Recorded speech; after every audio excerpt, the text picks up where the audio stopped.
Welcome to Tales by Imon. Settle in as we journey into the heart of a town on the edge, where the dust settles on secrets and the sun beats down on simmering tensions. This is the story of a sheriff, a warning, and a town fighting for its soul. This is the Sheriff's Final Warning. Chapter 1: The Silence of Redemption Gulch. The heat in Redemption Gulch, Arizona, wasn't just a temperature, it was a physical presence. It pressed down on the cracked asphalt of Main Street, shimmered above the tin roofs of the handful of buildings that constituted the town, and baked the very silence into the air. For Sheriff Jack Brody, that silence had once been the town's greatest appeal.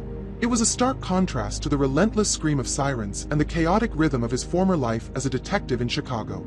Here, the loudest sound was usually the lazy buzz of a fly against his office window or the gentle creak of the sign for the Dusty Spoon, the town's only diner. But today, the silence felt different. It felt heavy, watchful. Jack leaned back in his worn leather chair, the springs groaning in protest. The ceiling fan above did little more than stir the hot air, a slow, rhythmic wobble that was almost hypnotic. On his desk lay a stack of paperwork that represented the entirety of Redemption Gulch's recent criminal activity. A complaint about Mrs. Gable's prize-winning roses being trampled by what she insisted was a coyote with a personal vendetta, and a dispute between two old prospectors over the ownership of a particularly shiny rock. This was the peace he had sought. A quiet corner of the world where his biggest worry was dehydrated livestock or the occasional bar fight after payday. He ran a hand over his tired face, the graying stubble scratching against his palm. The lines around his eyes weren't just from the desert sun, they were maps of a past he had tried to outrun. The jingle of the bell above his office door shattered the quiet. It was a frantic, discordant sound, not the usual lazy chime. Jack's hand instinctively drifted towards the holstered Colt on his hip as Sarah Jenkins, the owner of the Dusty Spoon, burst in. Her face, usually a picture of cheerful calm, was pale, and her apron was twisted in her hands. "Sheriff, it's Silas," she said, her voice breathless. "Silas Croft. He didn't come in for his coffee." Jack raised an eyebrow. "Sarah, you know Silas. He probably lost track of time chasing a jackrabbit or admiring a cactus." "No," she insisted, shaking her head, her blonde ponytail whipping from side to side. "Not this time. He's never missed a morning. Not in the 10 years I've run the diner. 7 a.m. sharp. 1 black coffee, 2 eggs over easy, and a side of bacon, extra crispy. He calls it his prospector's power-up. It's nearly 10, Jack. Something's wrong. I can feel it." The sincerity and fear in her eyes were enough to extinguish Jack's skepticism. In a town of only 200 souls, a break in routine was often the first tremor of an earthquake. Silas Croft was more than just a customer. He was a fixture, a living piece of the town's history. An old-timer who had spent the last 40 years combing the sun-scorched hills around Redemption Gulch, always convinced he was one pickaxe swing away from the motherlode. He was stubborn, eccentric, and as reliable as the sunrise. "All right, Sarah. Calm down. I'll take a drive out to his cabin," Jack said, his voice a low, reassuring rumble. He stood up, grabbing his wide-brimmed hat from the rack by the door. He probably just slept in. But as he said it, he didn't believe it. The heavy silence he'd felt all morning suddenly had a name: absence. The absence of Silas Croft. The drive to Silas's place was a 10-mile journey down a dirt road that snaked into the desolate beauty of the surrounding mesas. Jack's patrol truck kicked up a plume of red dust that trailed behind him like a ghost. The landscape was vast and unforgiving, a canvas of scorched earth, towering saguaros standing like silent sentinels, and distant, heat-hazed mountains. This land didn't give up its secrets easily, and Silas knew them better than anyone. He knew the hidden springs, the ancient petroglyphs, and the whispers of long-lost gold mines. As Jack pulled up to the small, ramshackle cabin, the first thing he noticed was the unnatural quiet. Silas always had an old wind chime made of scrap metal and desert glass that clanked a chaotic melody in the breeze. Today it was still. The second thing he noticed was the front door. It was slightly ajar, swinging gently in the faint draft. Silas was meticulous about locking up. He trusted the desert, but not always its inhabitants. Jack drew his Colt, the familiar weight a cold comfort in his hand. "Silas," he called out, his voice swallowed by the immense landscape. "It's Sheriff Brody." No answer. Only the crunch of his boots on the gravel as he approached the porch. He pushed the door open slowly. The inside of the cabin was simple and cluttered, a chaotic testament to a life lived on its own terms. Maps covered an entire wall, held up by pins and tape, marked with cryptic symbols and handwritten notes. Geological survey charts were stacked on the floor next to crates of rock samples. The air smelled of stale coffee, old paper, and the faint metallic scent of the earth itself. But something was wrong. A wooden chair was knocked on its side. A half-eaten plate of beans sat on the small table, a fork resting beside it. It looked as if someone had left in a hurry. Jack's eyes scanned the room, his detective instincts, dormant for so long, kicking into high gear. He saw it on the center of the dusty table, a stark, jarring anomaly in the rustic chaos. It was a business card. Clean, crisp, and impossibly white against the dark wood. The letters were embossed in a sharp, silver font. It read, TerraCorp Global, Forging the Future. Below the name was a simple, stylized logo of a planet being cradled by two hands. No name, no phone number, just the corporation and its sterile motto. Beneath the card, something else caught the light. Jack leaned in closer. It was a single, gleaming brass shell casing. He recognized it instantly. A .308 Winchester. Not the kind of round you use for hunting rabbits. It was a message. A clean, cold, and unambiguous threat. A chill ran down Jack's spine, a feeling wholly unwelcome in the Arizona heat. TerraCorp. He'd heard whispers. A massive land and resource conglomerate that had been buying up huge, seemingly worthless tracts of desert all over the state. They moved quietly, efficiently, and with a ruthlessness that was legendary. What could they possibly want with a broke old prospector in the middle of nowhere? Jack moved deeper into the cabin, checking the small bedroom and the attached workshop. No sign of Silas. No signs of a struggle, no blood. It was clean. Too clean. It felt less like a kidnapping and more like a surgical removal. As if someone or something had simply plucked Silas Croft out of his life. His eyes fell back to the wall of maps. They weren't just random prospectors' dreams. Jack started to see a pattern. Silas hadn't been looking for gold. The notes, the geological data, the highlighted regions, they all pointed to something far more valuable in this arid land. Water. A massive, undiscovered aquifer, a subterranean river hidden beneath the bedrock of Redemption Gulch. An ocean of fresh water in a world that was getting thirstier by the day. Suddenly, the TerraCorp card made perfect, terrifying sense. Jack stepped back out onto the porch, the harsh sunlight making him squint. His town, his quiet sanctuary, was sitting on a liquid gold mine, and a predator had just circled it. This wasn't about a missing old man anymore. This was about the future of Redemption Gulch. He walked around the cabin, his boots leaving deep prints in the soft dirt. That's when he saw them. Tire tracks. Not from Silas's beat-up old Ford pickup. These were wide, deep-treaded tracks from a heavy modern vehicle. An SUV or a heavy-duty truck. They led away from the cabin, heading deeper into the open desert. He followed the tracks for 100 yards, his gaze sweeping the ground. And then he found it. Lying half-buried in the red dust, winking in the sun, was a small, worn silver dollar. It was Silas's good luck charm. He never went anywhere without it. Jack had seen him flipping it countless times at the diner, a nervous habit from a lifetime of gambling against the odds. He bent down and picked it up, the metal warm from the sun. Silas had either dropped it in a struggle, or he had left it behind on purpose. A clue. A breadcrumb in the vast, silent wilderness. Jack Brody stood there, the silver dollar heavy in his palm, and looked out at the endless horizon. The heavy silence of the morning had been broken, replaced by the clear, cold ring of a declaration of war. The business card was the introduction. The shell casing was the warning. And the disappearance of Silas Croft was the first shot fired. Redemption Gulch's peace had just been shattered, and Jack knew, with a certainty that settled deep in his bones, that he was the only thing standing between his town and the coming storm. The final warning had been delivered. Now, it was time for the sheriff's response. The drive back to Redemption Gulch was different.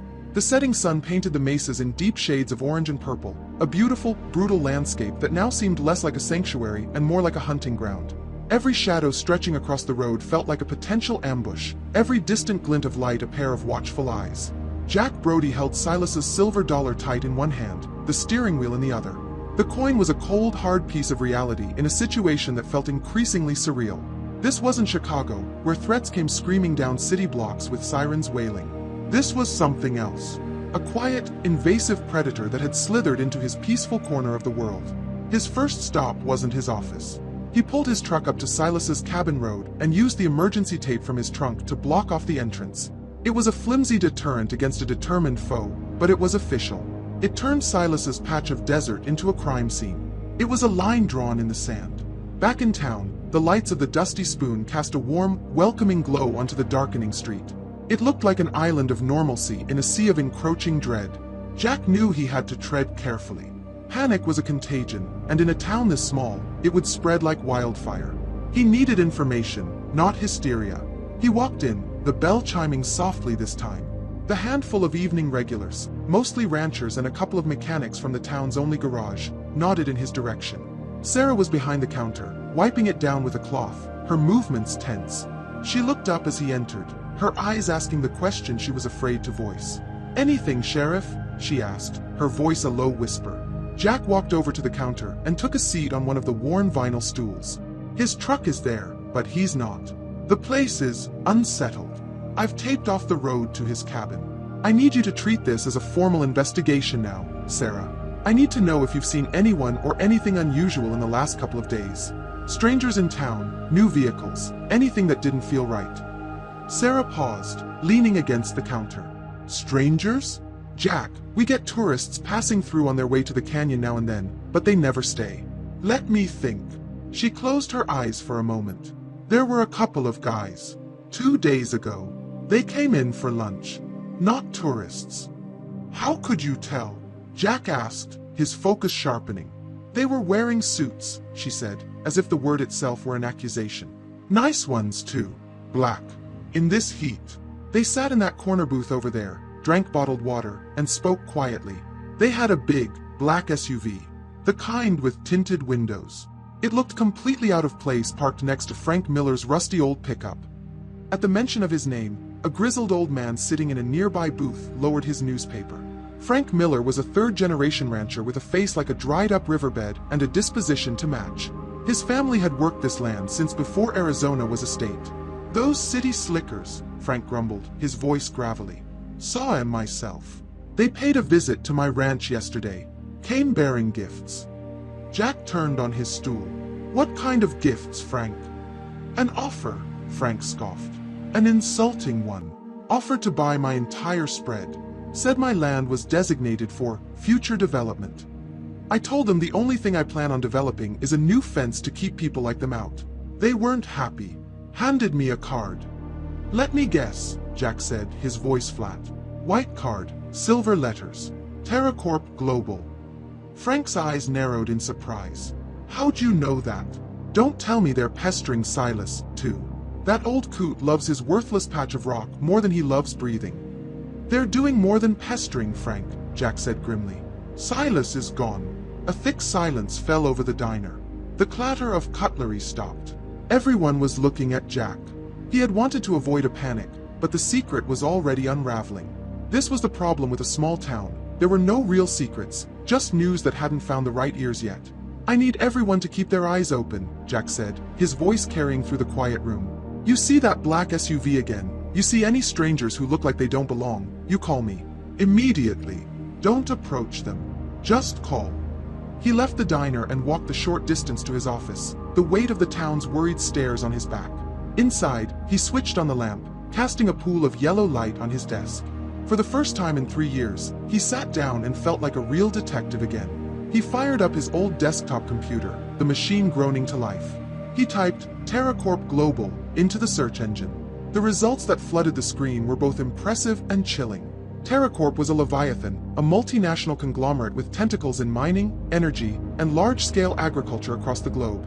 Their corporate profile was slick, full of talk about sustainability and ethical growth. But as Jack dug deeper, past the press releases and into the archives of international news, a different picture emerged. Lawsuits in South America over water rights. Accusations of displacing indigenous populations in Africa.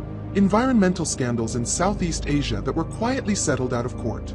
Their method was always the same. Identify a vital, undervalued resource, acquire the land through any means necessary, and bleed it dry. They were professional, legally insulated, and utterly ruthless. And now they were in Redemption Gulch. Not for gold, but for the water Silas had found. An aquifer that could transform the region, worth not millions, but billions. A resource they would not be denied. The phone on his desk rang, its shrill cry cutting through the silence of the office like a blade. Jack picked it up. Sheriff's office. There was a pause on the other end, filled only with a faint, sterile static. Then, a voice spoke. It was calm, measured, and devoid of any emotion or accent. It was the voice of a machine, or a man who had worked very hard to sound like one. Sheriff Jack Brody. It wasn't a question. "Who is this?" Jack demanded, his grip tightening on the receiver. "A concerned party," the voice replied smoothly. "We understand you're looking into the whereabouts of a Mr. Silas Croft. We'd like to advise you to stop. He was an old man who simply wandered off into the desert. A tragic, but not uncommon, story. It would be best for everyone if you let the desert keep its claim." Jack's blood ran cold. They knew. They knew he was at the cabin. They knew he was investigating. "Who is this?" he repeated, his voice hard as steel. "Where is Silas?" "Mr. Croft has retired," the voice said, a hint of something that might have been amusement touching its monotone delivery. "Think of your town, Sheriff. Think of your own peaceful retirement. It would be a shame to see it disturbed. Consider this a professional courtesy. A final warning. Drop it." Before Jack could respond, the line went dead. He was left holding the receiver, the dial tone buzzing in his ear like an angry insect. The predator wasn't just circling anymore. It had seen him. It had spoken his name. It had drawn a new line, not in the sand, but around Jack himself. He slowly placed the phone back in its cradle, the silence of the office pressing in on him once more.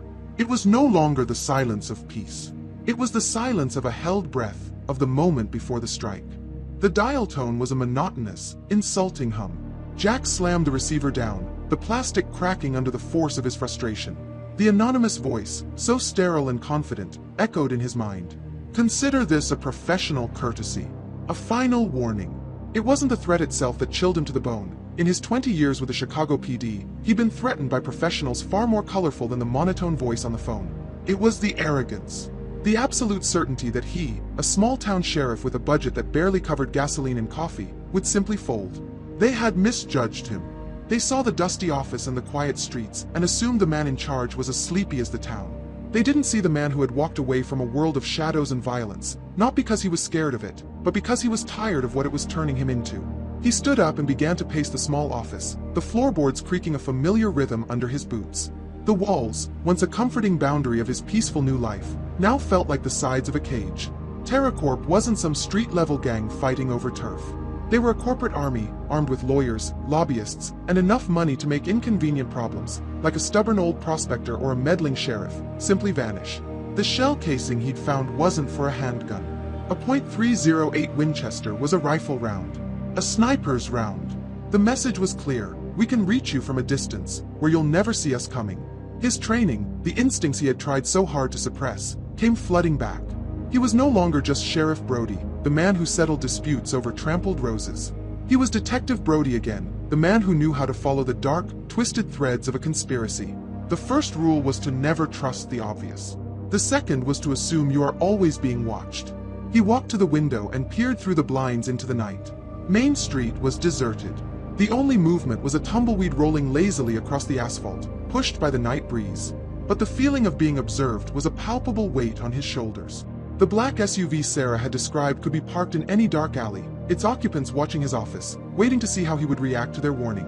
He needed to get ahead of them. He couldn't fight them on their terms, in boardrooms and courtrooms. He had to fight them here, on his turf. And he couldn't do it alone. He needed people he could trust, people with as much to lose as he did. His first thought was Frank Miller. The old rancher was as stubborn as the land he worked. TerraCorp couldn't buy him, and they would have a hell of a time trying to scare him. Frank had roots that ran deeper than any well TerraCorp could ever hope to drill. Jack grabbed his hat and keys, flicked off the office light, and stepped out into the cool desert night. He locked the door behind him, the click of the bolts sounding unnaturally loud in the silence. He drove his truck not towards his own small house at the edge of town, but west, towards the sprawling Miller Ranch. The headlights cut a path through the darkness, illuminating startled jackrabbits that darted across the road. 20 minutes later, he turned onto the long gravel driveway that led to Frank's homestead. The main house was dark, save for a single light burning in a downstairs window. As Jack pulled up, the thunderous barking of a pair of blue heelers erupted from the porch. Before Jack could even get out of the truck, the porch light flickered on, and the front door opened. Frank Miller stood there, silhouetted in the doorway, a double-barreled shotgun held loosely in the crook of his arm. "Bit late for a social call, Sheriff," Frank called out, his voice sharp. This isn't a social call, Frank, Jack said, getting out of his truck and keeping his hands visible. The dogs continued to bark, their hackles raised. Call him off. We need to talk. Frank stared at him for a long moment, his eyes assessing the situation. Then he gave a low whistle, and the dogs immediately fell silent, though they continued to watch Jack with suspicion. Get in here, Frank grumbled, turning and walking back inside, leaving the door open. Jack followed him into a rustic living room that smelled of leather, wood smoke, and gunpowder. Trophies and old photographs lined the mantelpiece, generations of Millers standing proudly on the land that was their lifeblood. Frank set the shotgun down against the wall and gestured towards an armchair. Heard about Silas, Frank said, getting straight to the point. Sarah called me after you left the diner. Said you got the whole town spooked. They have a right to be, Jack said, sitting down. He laid it all out for the old rancher, the maps in Silas's cabin, the evidence pointing to a massive aquifer, the TerraCorp card, the shell casing, and the anonymous phone call. He left nothing out. As he spoke, Frank's weathered face grew harder, the lines around his eyes deepening. When Jack finished, Frank was silent for a long time. He walked over to a liquor cabinet and poured 2 fingers of whiskey into a pair of glasses, handing one to Jack. My grandfather dug the first well on this property with a shovel and his bare hands, Frank said, his voice low and intense. He hit water at 100 feet. They called it Miller's Luck. My father dug another one a mile east, hit water at 80. We've always had enough. Enough for our cattle, enough for us. We never got greedy. He took a sip of his whiskey. This land gives you what you need, long as you respect it. These TerraCorp people, they don't respect anything. They're locusts in suits. They'll drain that water dry, turn this whole valley into a dust bowl, and move on to the next victim. They'll try, Jack corrected him. I'm not going to let that happen. But I need your help, Frank. You know this land and its people better than anyone. I need eyes and ears. I need to know who else TerraCorp has approached. I need to know who's scared enough to sell. Frank nodded slowly, a grim understanding in his eyes. You'll have it. The ranchers round here, we stick together. They come for one of us, they come for all of us. But what's your plan, Sheriff? A few ranchers with shotguns against a global corporation? Those are long odds. The plan starts with finding Silas, Jack said, his voice firm. Alive, if possible. He's the key. He's the one who can prove what TerraCorp is after. And I have a feeling they didn't just wander him off into the desert. They're too clean for that. They're holding him somewhere. He stood up, the whiskey untouched. And I'm going to start looking for him in a place they'll never expect. And where's that? Frank asked. Jack looked at the old rancher, a flicker of the man he used to be, the relentless Chicago detective, in his eyes. I'm going to look through their garbage. I have a friend back in Chicago. A guy who owes me a favor. He's one of the best damn computer guys I've ever met. TerraCorp may have lawyers and assassins, but they also have servers and digital footprints. And no matter how clean they are, everyone leaves a trail. For the first time that night, Frank Miller allowed a small, grim smile to touch his lips. He raised his glass. To finding trails, Sheriff. Jack nodded, turning to leave. As he walked out into the cool, dark night, he felt a shift inside him. The fear and uncertainty had been replaced by a cold, hard resolve. The voice on the phone had meant to intimidate him, to push him back into his quiet corner. But they had done the opposite. They had woken a part of him that had been dormant for 3 long years. They had reminded him who he was. He was the sheriff, yes. But he was also a hunter. And the hunt had just begun. Jack drove away from the Miller Ranch under a blanket of stars, the kind of brilliant, unobscured celestial display he'd never seen in Chicago. It was a sky that promised infinity, a stark contrast to the rapidly shrinking box he found himself in. Frank's promise of support was a comfort, but it was the comfort of knowing you weren't the only soldier in a foxhole about to be overrun. His new plan, reaching back into a life he had purposefully severed all ties with, felt like a desperate gamble, a Hail Mary pass into the darkness. He didn't go home. Sleep was a luxury he couldn't afford. He returned to his office, the solitary light in the building now feeling less like a beacon and more like a target. He ignored his own desk phone. If they had called it once, they could have it tapped.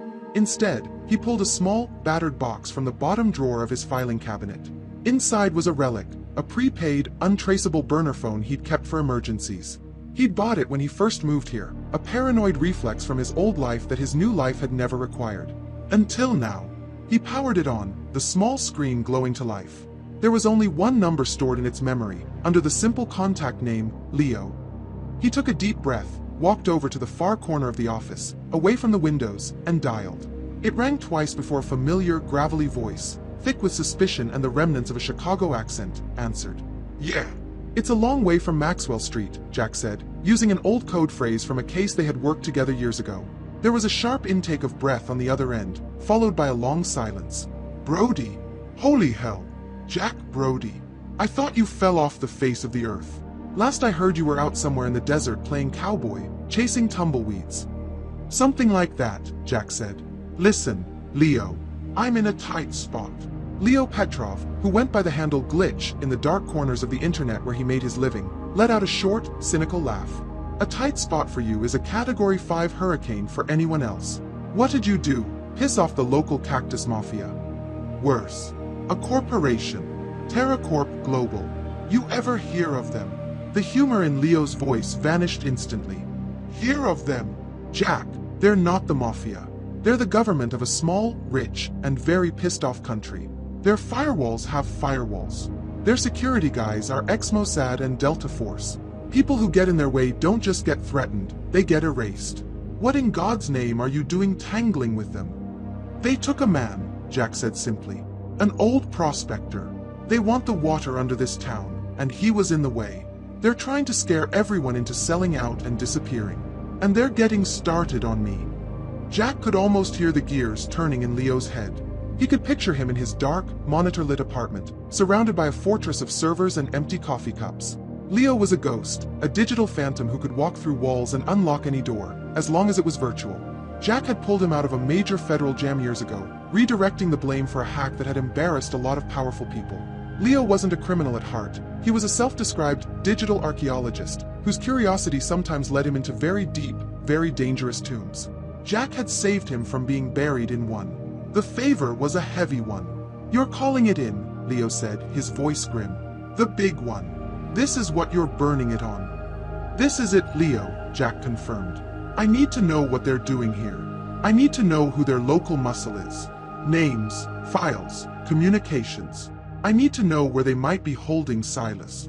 They have an operations base somewhere in Arizona, probably Phoenix or Scottsdale. I need to know everything you can find, and I need it yesterday." "Jack, this isn't like cracking some lowlife's email," Leo warned. "This is poking a dragon with a very sharp stick. If I get caught, they won't just send a cease and desist. And if they trace the poke back to you—" "I know the risks," Jack cut in, his voice low and hard. "Are you in, or not?" Another long pause stretched across the line. Jack held his breath. He had no one else. Leo was his only ace in the hole.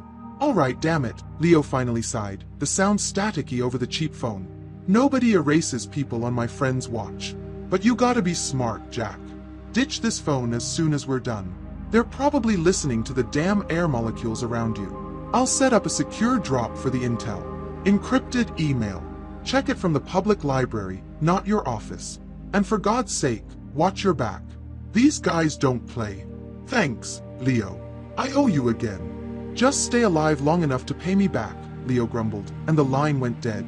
Jack ended the call and immediately powered the phone off, pulling the battery out for good measure. He felt a surge of adrenaline, the first glimmer of hope. The fight was no longer just his word against a faceless corporation. He was about to get a look at the monster's face. As the sun began to cast its first pale light over the horizon, the headlights of an approaching vehicle swept across his office window. It was his deputy, Ben Carter, arriving for the morning shift. Ben was a good kid, barely 25, born and raised in Redemption Gulch. His biggest ambition was to one day write a speeding ticket for a car going more than 10 miles over the limit. Ben walked in, chipper as always. "Morning, Sheriff. You're in early. Or did you just not go home?" He stopped when he saw the look on Jack's face. The usual easygoing demeanor was gone, replaced by a hardened intensity Ben had never seen before. "Sheriff, is everything okay? Folks at the diner are saying Silas Croft is missing." Jack looked at his young, eager deputy. He saw the town's innocence embodied in him, the very thing he was fighting to protect. He couldn't put him in the line of fire. "Not yet. It's true, Ben. I'm working on it," Jack said, his voice even. "I need you to handle the day-to-day. Radio calls, paperwork. And keep an eye out for a black SUV, late model, tinted windows. If you see it, get the plate number, but that's it. Do not approach it. Call me directly. Understand?" Ben's brow furrowed with concern, but he nodded. "Yes, sir. Is there something else going on?" "Just follow my instructions, son," Jack said, softening his tone slightly. "It's important." He left Ben in the office and drove to the Redemption Gulch Public Library just as it was opening. It was a small, quiet building run by a sweet, elderly woman named Martha. He sat down at one of the ancient public computers, the machine whirring loudly as it booted up. He logged into the anonymous email account Leo had told him to create years ago. There was one new message. The subject line was blank. The body of the email contained only a single, encrypted file attachment. It took several minutes to download and decrypt using the password they had established. When it finally opened, it wasn't a long report or a dossier. It was just a name and a photograph. The face in the picture was one Jack Brody had hoped he would never see again. It was a man with cold, empty eyes and a thin scar that cut through his left eyebrow. The name below it sent a jolt through Jack's system, a ghost from a past he could never fully escape. Vincent Kane, head of risk assessment, TerraCorp's Southwest Division. Jack leaned back in the library chair, the world suddenly feeling very small. Vincent Kane wasn't ex-military or a corporate security drone. He was a former enforcer for a Chicago syndicate, a ruthless fixer who had disappeared right before a federal indictment could come down on him. A man Jack had personally been hunting when he left the force. The monster now had a face. And it was a face from his worst nightmares. The library's fluorescent lights hummed overhead, but Jack didn't hear them. The world had narrowed to the grainy photograph on the computer screen and the name beneath it, Vincent Kane. It was like seeing a ghost. A ghost Jack had spent the better part of his last year in Chicago hunting. Kane had been the boogeyman of the syndicate, the man they sent when a message needed to be more than just words. He was a creature of violence, methodical and chillingly efficient. He wasn't just an enforcer, he was a cancer that the department had been unable to cut out. And then, just as the net was tightening, he had vanished. No witnesses, no trail, nothing.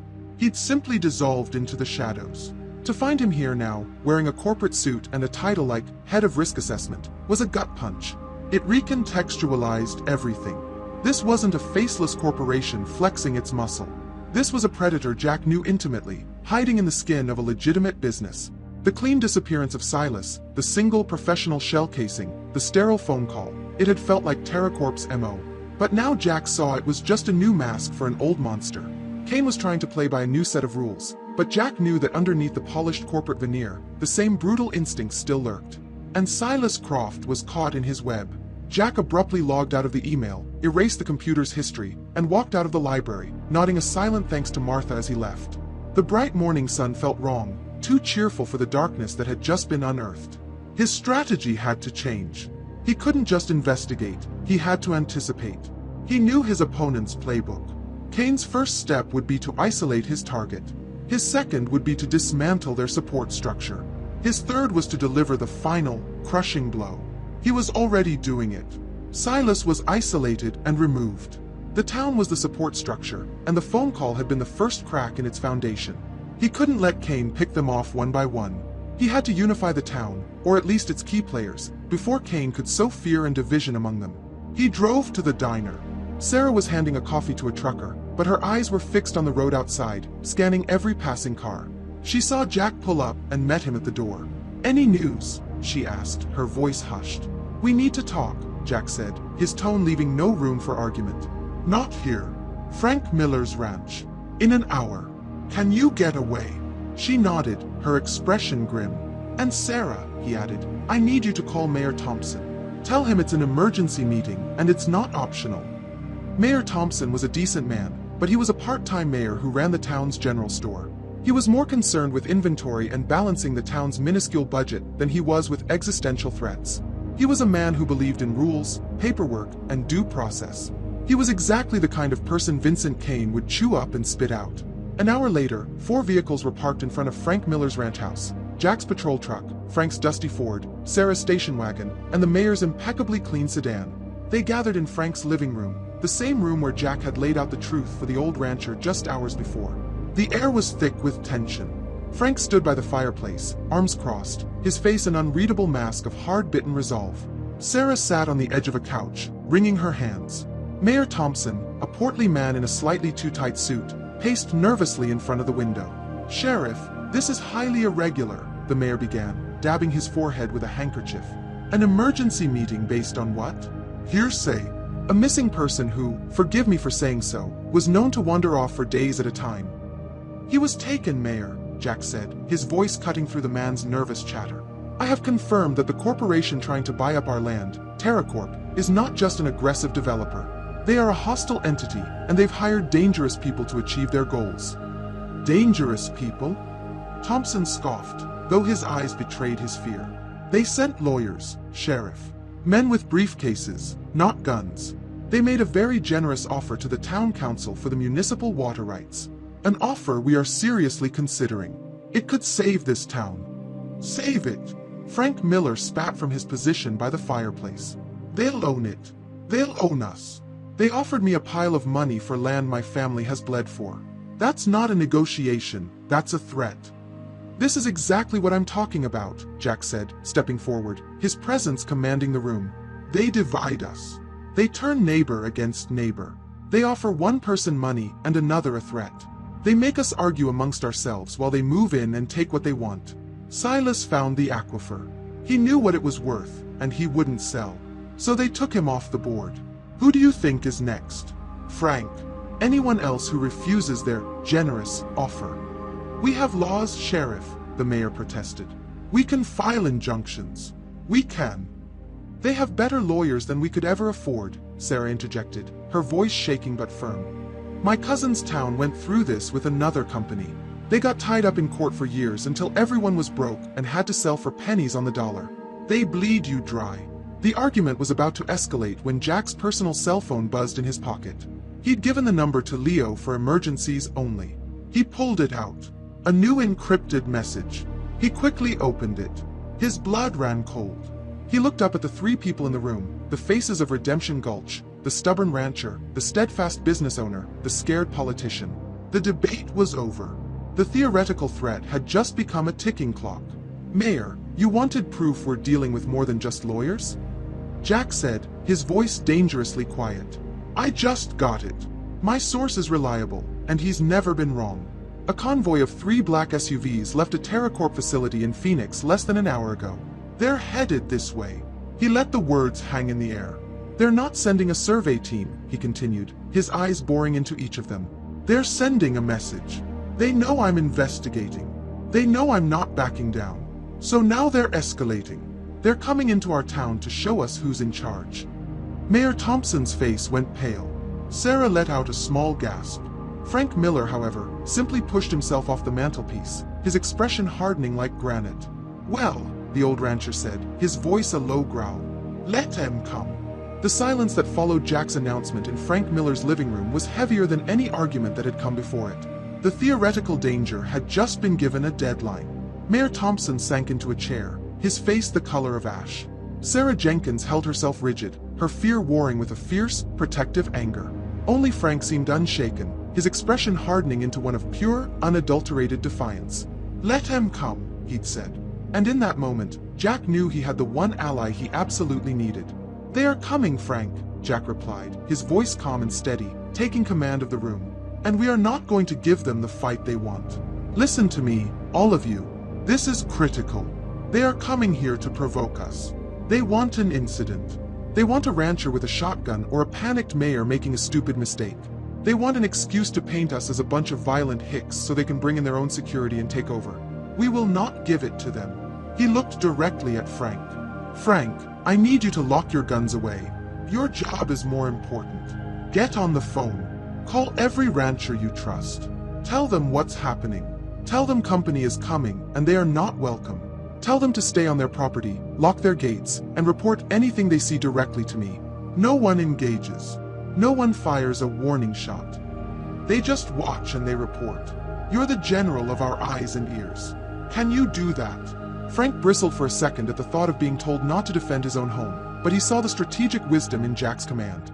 He gave a sharp, single nod. "I'll make the calls." Jack then turned to Sarah. "The diner is the nerve center of this town, Sarah. It has a perfect view of Main Street. I need you there. Act normal. Serve coffee. But keep your cell phone handy. If they come in, be polite, be professional, but record everything. Audio, video, whatever you can get without being obvious. You are our witness." Sarah swallowed hard, but her chin lifted.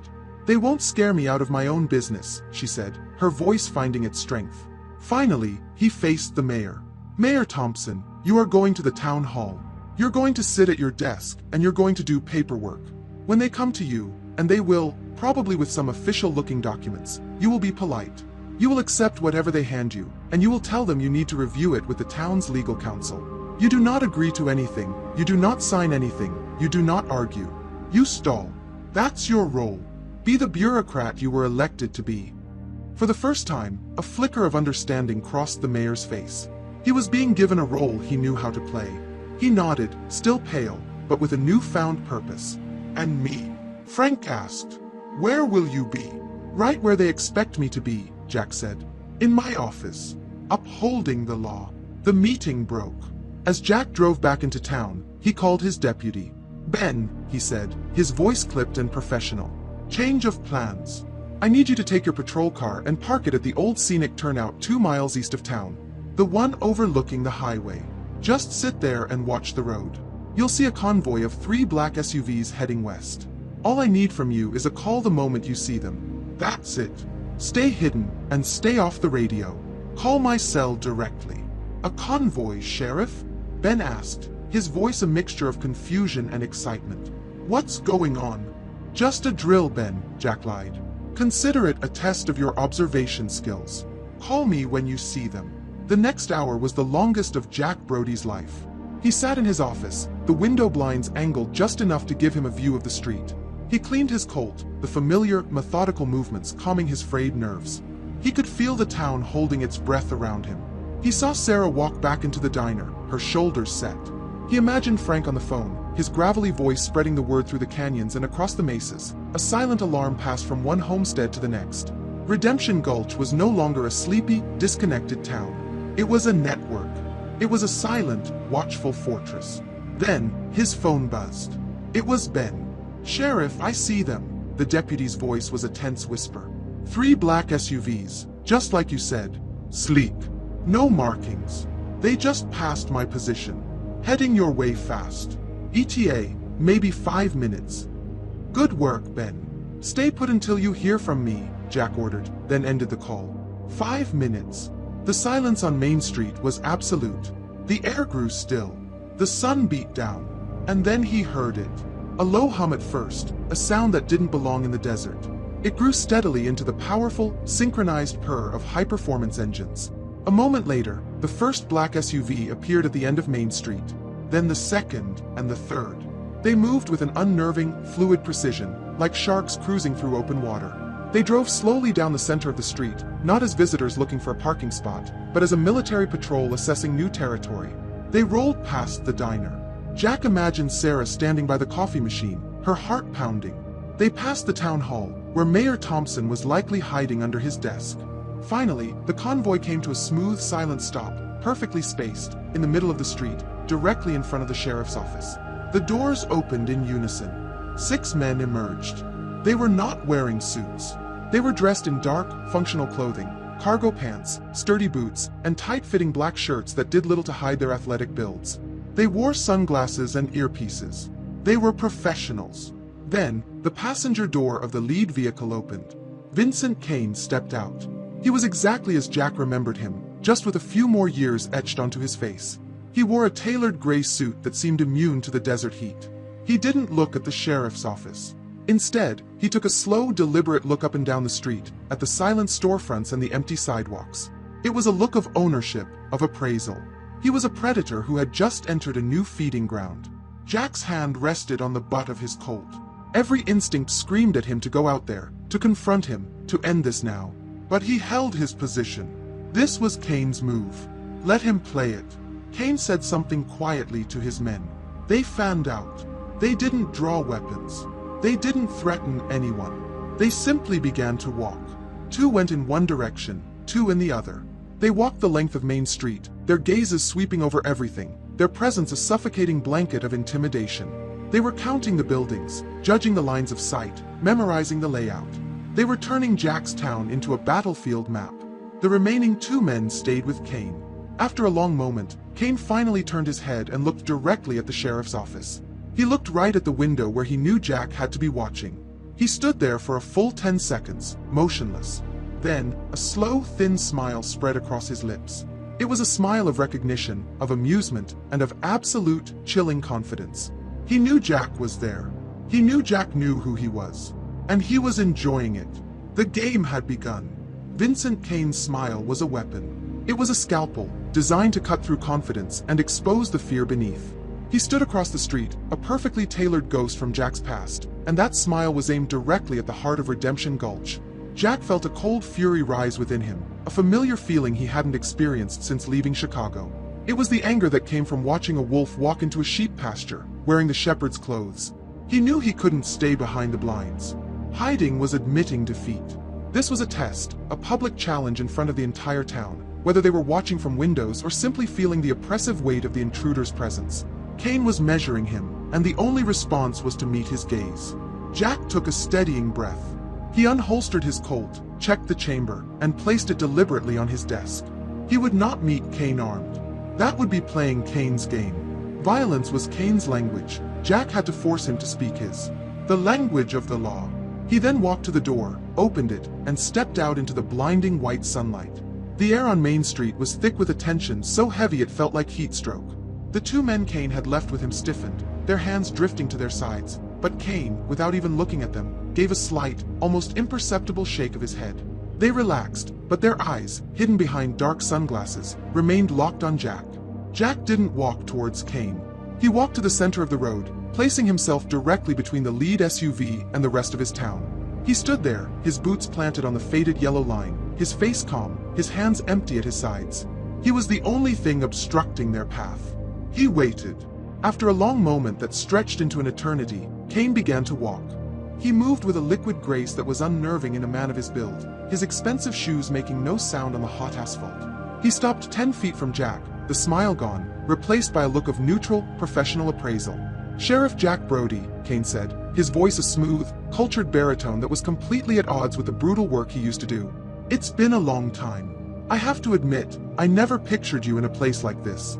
Too quiet for a man of your passions." "I like the quiet," Jack replied, his own voice flat and hard, giving nothing away. "My town likes the quiet. You're disturbing it. You and your men are parked illegally in a public thoroughfare. State your business, or I'll have all 3 of your vehicles towed." Kane let out a soft chuckle.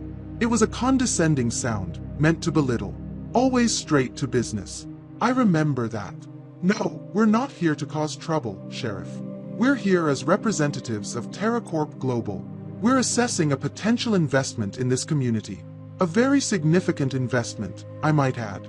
One that could bring jobs, infrastructure, a future." "My town's future isn't for sale," Jack said. "And assessment doesn't usually involve 6 men who look like they're ready to invade a foreign country. I know what you are, Kane. Don't insult my intelligence by pretending to be a businessman." Kane's eyes hardened, the corporate mask slipping for a fraction of a second. "The past is the past, Brody. I work for a legitimate company now. We're just here to ensure our assets are protected. Given the recent tragic disappearance of a local landowner, a Mr. Silas Croft, our company felt it was prudent to establish a stabilizing presence."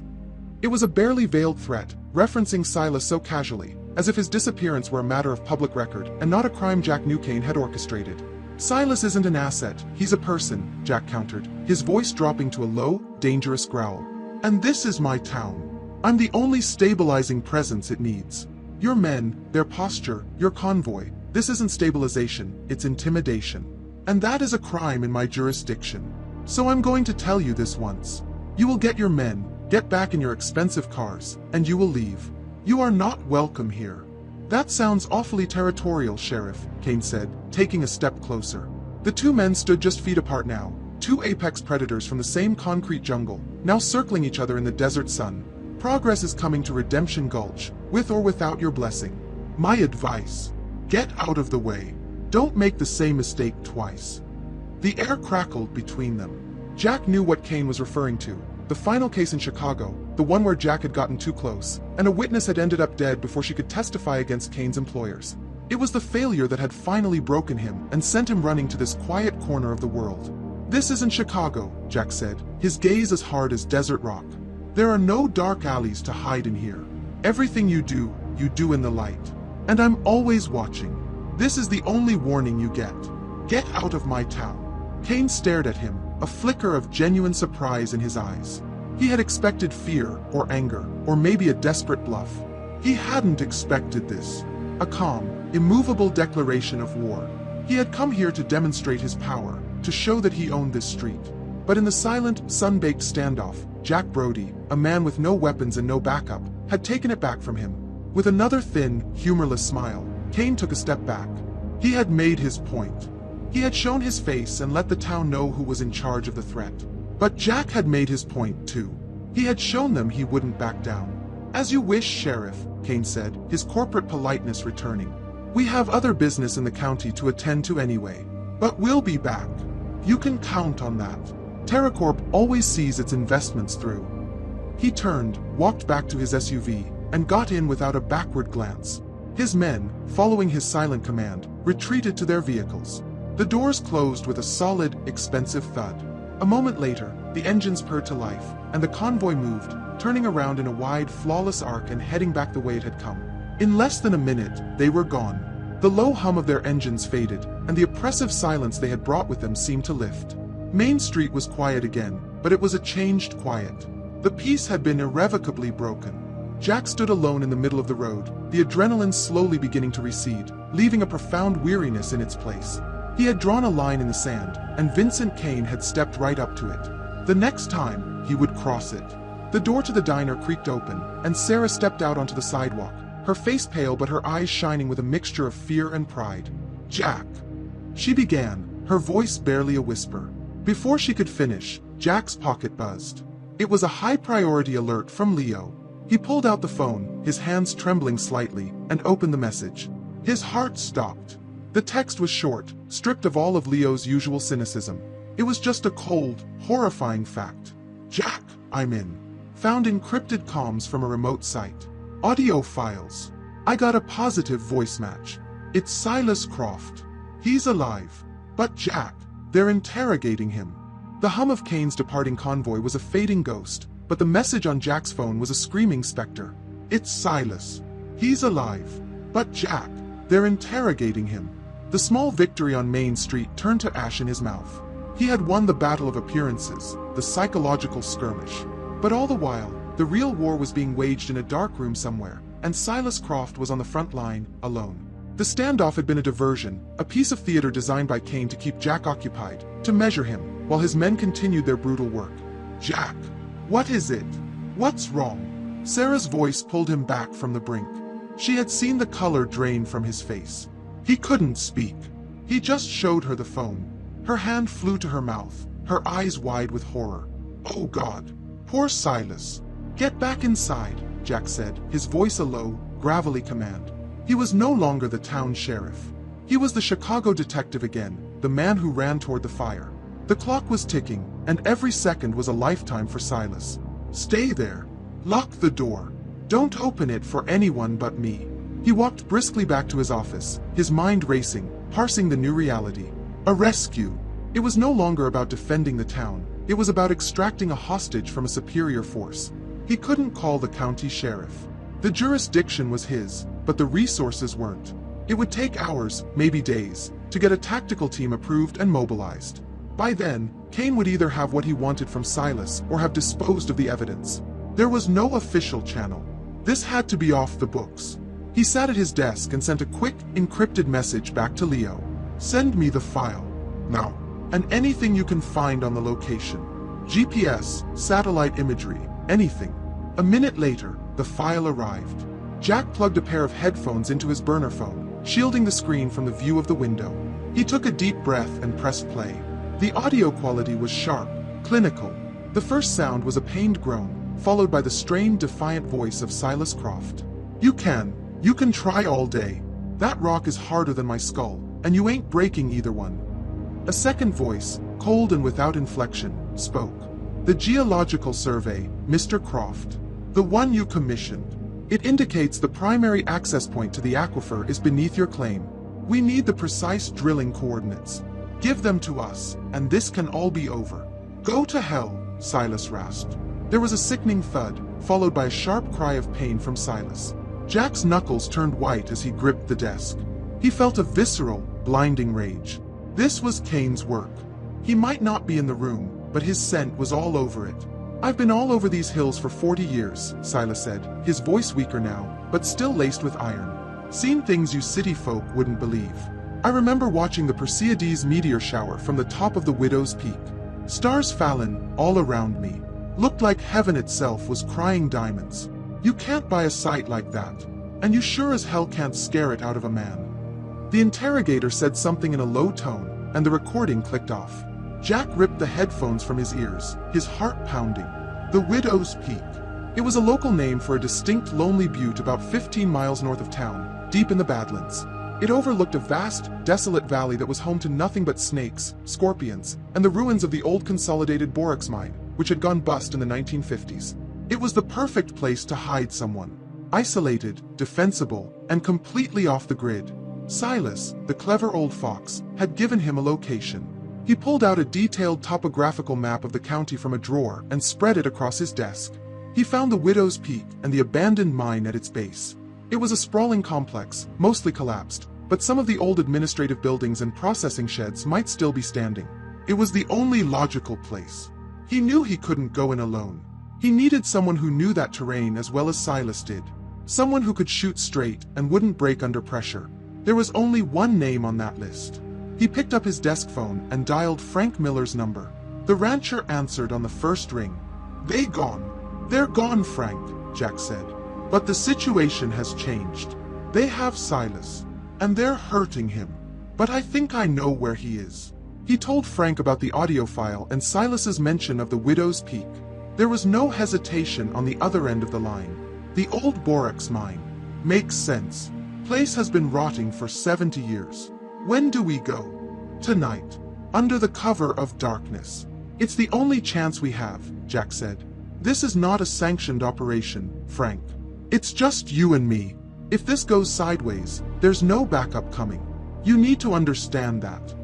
I understand that one of our own is in the hands of those vultures, Frank's voice was grim. My grandfather didn't fight in the Argonne to let some suit from the city steal his neighbor. You tell me where and when. I'll be there. My place. 1 hour after sunset, Jack said. Bring your hunting rifle. The one you use for elk. And travel light. He hung up. The decision was made.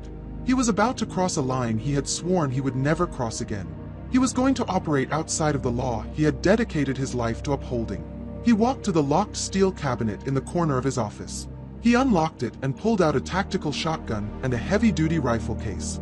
Inside was a department-issued M4 carbine, an echo of a time when he had been part of a SWAT entry team. He hadn't touched it in 3 years. As dusk began to settle over Redemption Gulch, casting long shadows across Main Street, Jack loaded magazines and packed a small bag with zip ties, a medical kit, and a pair of night vision binoculars.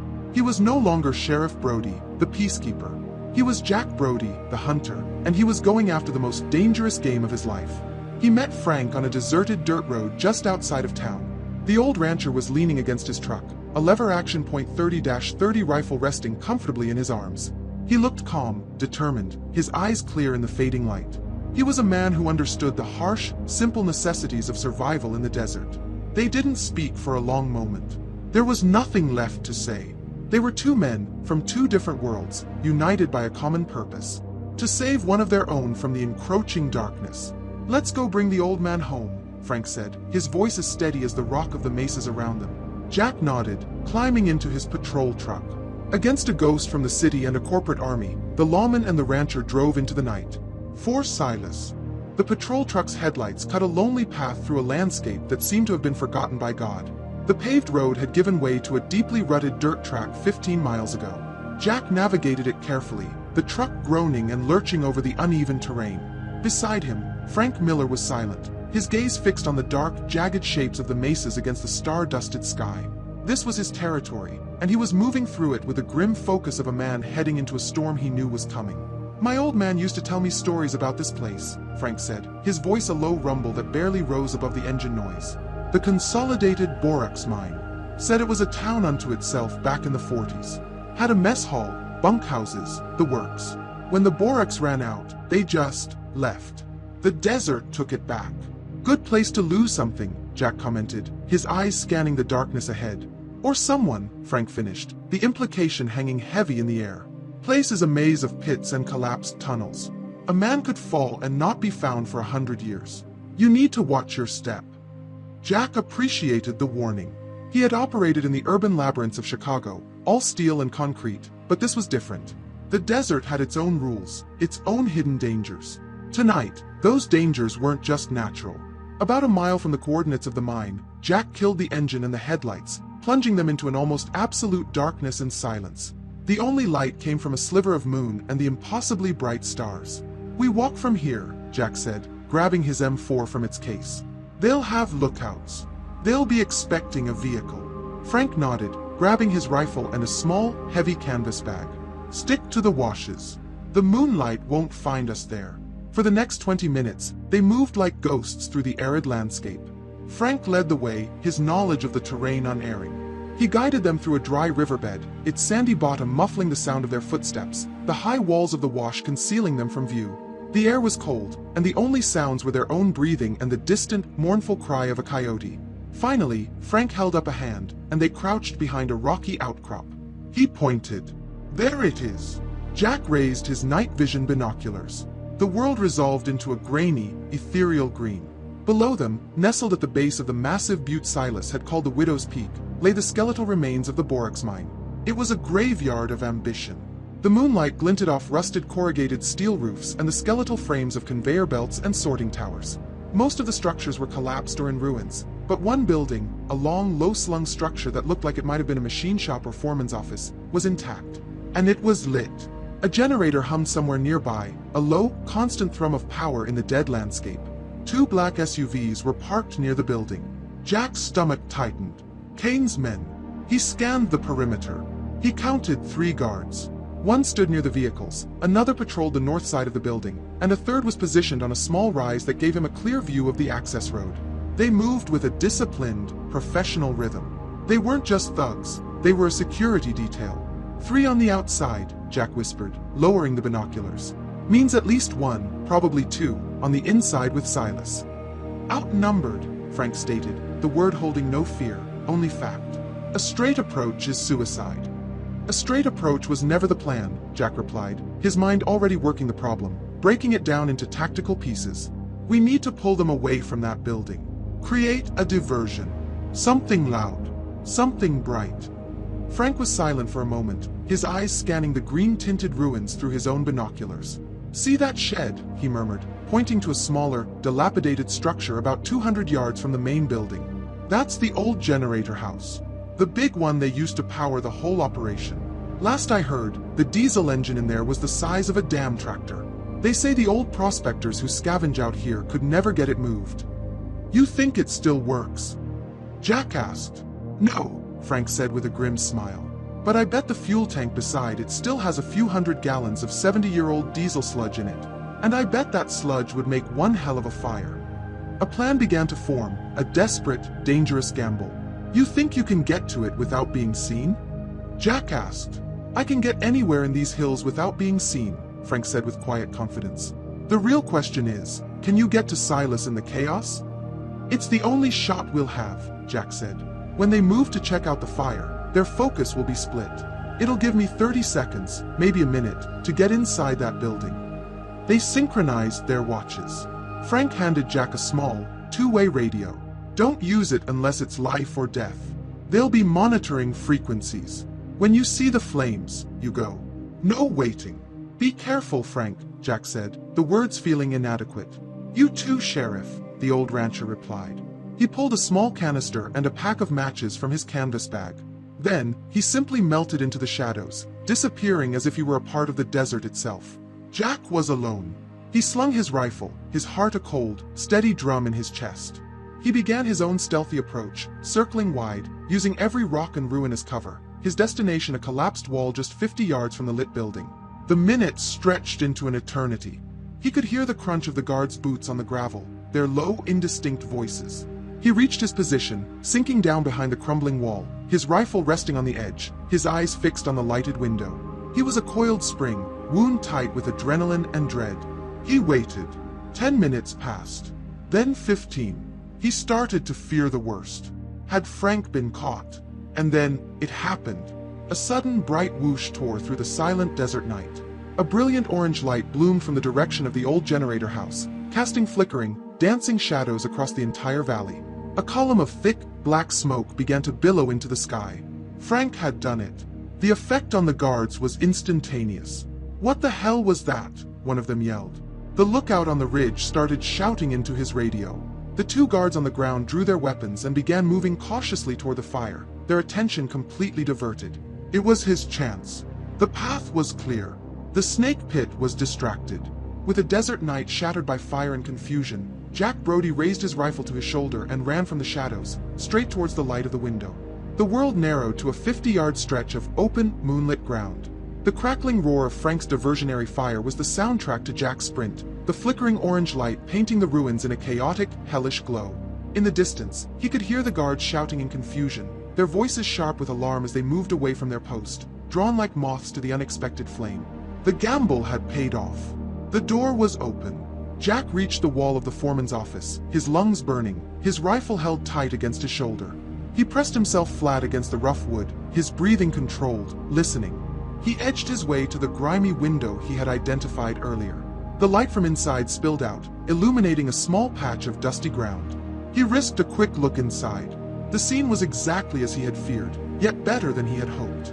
Silas Croft was slumped in a steel chair, his face a swollen mask of bruises, his hands bound behind him. He was conscious, his eyes burning with a defiant fire that no amount of beating could extinguish. Two men were with him. One was a broad-shouldered guard in tactical gear, holding a rifle similar to Jack's.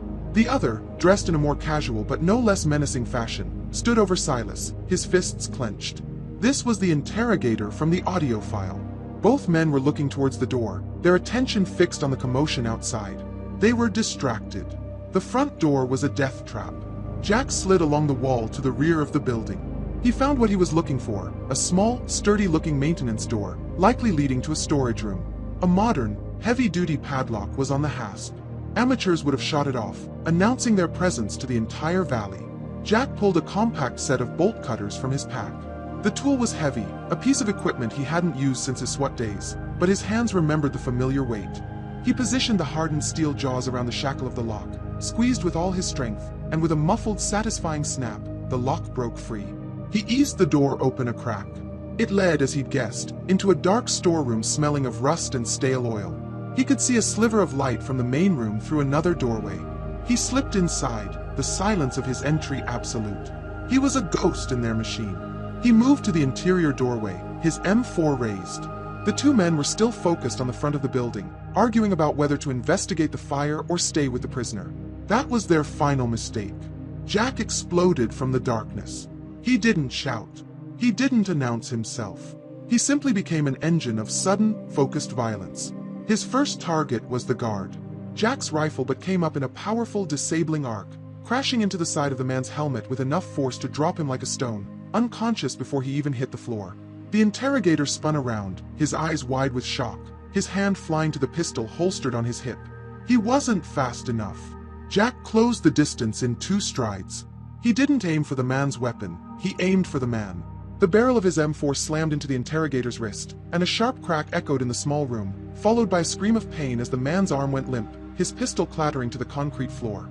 Before the man could recover, Jack drove his shoulder into his chest, sending him crashing backward over a table and onto the floor in a heap. Jack stood over him, the muzzle of his rifle an inch from the man's face. "Don't move," Jack commanded, his voice a low, cold whisper of authority. The entire violent encounter had taken less than 5 seconds. He kicked the man's pistol away and used a pair of zip ties from his pack to bind his hands and feet, pulling them brutally tight. He turned his attention to Silas. The old prospector was staring at him, a bloody, triumphant grin spreading across his battered face. "Took you long enough, Sheriff," Silas rasped, his voice hoarse. "Was starting to think I was gonna have to get myself out of this."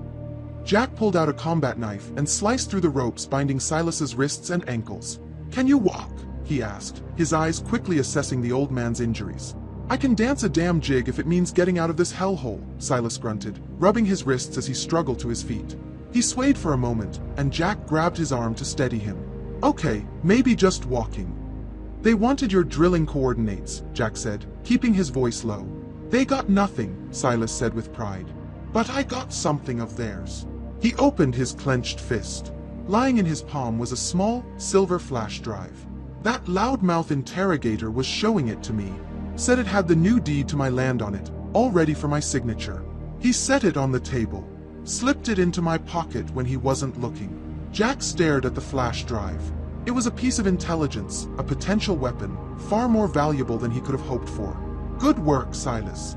Just getting started, the old man said. The roar of the fire outside was beginning to die down. Jack could hear panicked shouting from the guards, closer now. They were realizing it was a diversion. Their window was closing fast. We can't go back the way I came in, Jack whispered. We need their wheels. I'm getting us a ride home. He hauled the unconscious guard up, propped him against the wall, and quickly frisked him, finding a set of keys with a small electronic fob. The keys to one of the SUVs. Their ticket out. Stay behind me, Jack ordered Silas, handing the old man the captured pistol. You see anything move that isn't me, you shoot it. Silas took the weapon, his grip surprisingly steady. Been a while, but I reckon it's like riding a bicycle. Jack led them out the back door and into the flickering, chaotic night. The main fire was still burning, but the initial, explosive force was gone. They moved low and fast, sticking to the shadows cast by the ruined mining equipment. The two black SUVs were parked 50 yards away, their sleek forms looking alien in the industrial graveyard.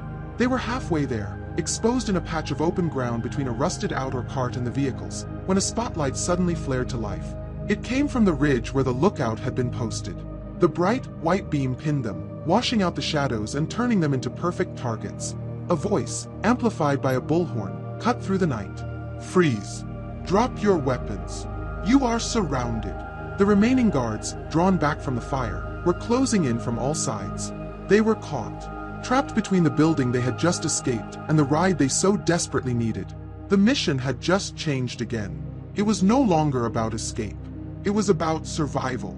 The world exploded into a single, blinding point of white light. Jack reacted on pure instinct, shoving Silas down behind the skeletal, rusted frame of the cart an instant before the first shots rang out. Bullets sparked off the thick steel, screaming into the night. They were pinned, exposed, and hopelessly outgunned. The amplified voice from the ridge boomed again, demanding their surrender. Stay down, Jack yelled at Silas over the deafening reports of automatic gunfire. He risked a quick glance over their meager cover. He could see at least two guards advancing from the direction of the fire, while the spotlight from the ridge held them in place for a third shooter. It was a classic L-shaped ambush. A kill box. Not much for surrendering, Silas coughed, wincing as he shifted his bruised body. Never have been. He raised the pistol Jack had given him and fired a wild shot into the darkness, the sound of the handgun a pathetic pop against the roar of the assault rifles. Jack knew they had seconds, not minutes. He raised his M4, sighted on the nearest muzzle flash, and squeezed off a controlled, 3-round burst. He wasn't aiming to kill, he was aiming to suppress. The advancing guard dove for cover, the fusillade of bullets kicking up dust and rock where he had just been standing. Jack shifted his aim and fired again, forcing the second guard to ground. It was a temporary reprieve, a desperate delaying action. But the man on the ridge with the spotlight still had a perfect shot. They were trapped. He was calculating their impossible odds, frantically searching for an escape route that didn't exist, when a new sound split the night. It was a deep, powerful boom, a sound that echoed through the valley with an authority that dwarfed the other weapons. It was the sound of a high-powered hunting rifle. An instant later, the spotlight on the ridge exploded in a shower of sparks and glass, plunging the entire scene back into the chaotic, flickering darkness of the firelight. For a moment, everyone, including Jack, was stunned into silence. The TerraCorp guards, suddenly blinded, yelled in confusion. Their perfect ambush had been shattered. Another boom echoed from the opposite ridge. The windshield of the lead SUV, the one Jack didn't have the keys for, spiderwebbed into 1,000 pieces. Jack realized what was happening. It was Frank. The old rancher hadn't just set the fire and faded away. He had circled the valley, climbed the opposite ridge, and turned himself into a one-man army. He hadn't just created a diversion, he had become the cavalry. Frank, Jack breathed, a grin spreading across his face. The guards were in disarray. Their tactical advantage was gone. They were now caught in a crossfire, taking shots from an unseen enemy in a superior position. "Find him! Where is he?" one of them screamed, firing blindly into the darkness of the far ridge. This was their chance. "Now, Silas! We're leaving now!" Jack yelled, grabbing the old man and hauling him to his feet. They broke from cover, running in a stumbling, adrenaline-fueled dash for the remaining SUV. Frank's rifle roared again, this time hitting the engine block of a portable generator near the guard's position, which sputtered, sparked, and died, extinguishing another source of light and adding to the confusion. The old rancher wasn't just a shooter, he was a conductor of chaos, dismantling Kane's operation one precise shot at a time. They reached the SUV. Jack shoved Silas into the passenger seat and slid behind the wheel, his hands flying over the dashboard. He jammed the key fob against the ignition button. The engine turned over with a powerful, throaty rumble. "Hold on," he yelled. The remaining guards, finally realizing what was happening, turned their fire on the vehicle. Bullets pinged off the frame and bodywork like angry hornets. Jack slammed the SUV into drive and stomped on the accelerator. The heavy vehicle fishtailed in the loose dirt, tires screaming for purchase, before lurching forward. The rear window exploded inward, showering them with tempered glass. Silas yelped and ducked low. Jack ignored it, his focus absolute, his knuckles white on the steering wheel. He swerved violently, avoiding a piece of ruined machinery, and aimed the SUV's reinforced bumper at a flimsy-looking corrugated steel fence that blocked the most direct path to the access road. They hit it with a deafening screech of tearing metal, the fence peeling away as the powerful vehicle plowed through without slowing. They were on the road. They were out. Jack glanced in the rear-view mirror. He could see the muzzle flashes of the guards' rifles shrinking behind them. High on the ridge, a single final boom echoed through the valley, Frank's parting shot. He imagined the old rancher lowering his rifle, melting back into the darkness, his work done. They careened down the dark, rutted track, the SUV suspension groaning in protest. Jack didn't slow down until the lights and sounds of the borax mine were completely gone, swallowed by the immense, dark silence of the desert. He finally eased his foot off the gas, allowing the vehicle to slow to a less frantic pace. The adrenaline began to recede, replaced by the thrumming ache of bruises and the sharp sting of a cut on his arm where a piece of flying glass had caught him. Beside him, Silas was breathing heavily, his eyes closed. "You know," the old man rasped, a weak smile on his face. "For a minute there, I thought we were in a bit of a pickle." Jack let out a shaky laugh, a sound of pure relief. Just another quiet night in Redemption Gulch. He looked at the man he had just pulled from the fire, the flash drive Silas had stolen now safely in his own pocket. They had done it. They had won. They had rescued their friend and struck a real blow against TerraCorp. But as he drove the stolen, bullet-riddled SUV through the darkness, Jack knew this was not the end. It was the end of the beginning. They had shown Kane they were not just victims. They had shown him they were a threat. And a man like Vincent Kane only dealt with threats one way. The bullet-riddled SUV was a stolen, smoking trophy that was rapidly becoming a liability. Every mile Jack put between them and the borax mine felt like a mile deeper into a war he had no idea how to win. The immediate violent threat was behind them, but a larger, more calculated one was undoubtedly taking shape. Vincent Kane was not a man who took losses well. He was a man who learned from them, and then retaliated with overwhelming, merciless force. "Where are we going?" Silas rasped from the passenger seat, his voice gaining a little strength. "Can't exactly pull this thing up to your office, Sheriff."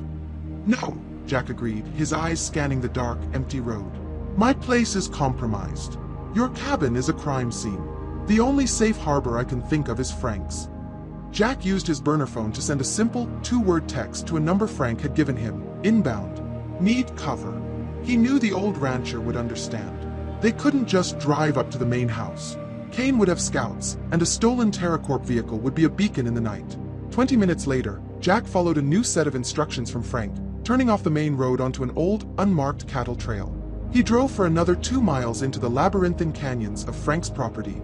Finally, he saw a single lantern flash twice. It was Frank, waiting for them by the entrance to a large, remote barn used for storing hay. Jack pulled the SUV inside, and Frank immediately swung the heavy wooden doors shut, plunging them into the dusty, sweet-smelling darkness. Frank flicked on a bare light bulb, which cast long shadows across the cavernous space. His face was grim, but his eyes lit up with relief when he saw Silas. "Silas! You stubborn old goat," Frank said, his voice thick with emotion as he helped the injured prospector out of the vehicle. "Gave us a scare. Takes more than a few city slickers to scare me, Silas grunted, but leaned heavily on the rancher. Though I'll admit, I've had better evenings. Frank's gaze fell on the bruises and the bloody cut on Silas's temple. We need to get Doc Evans out here. This needs more than a bandage.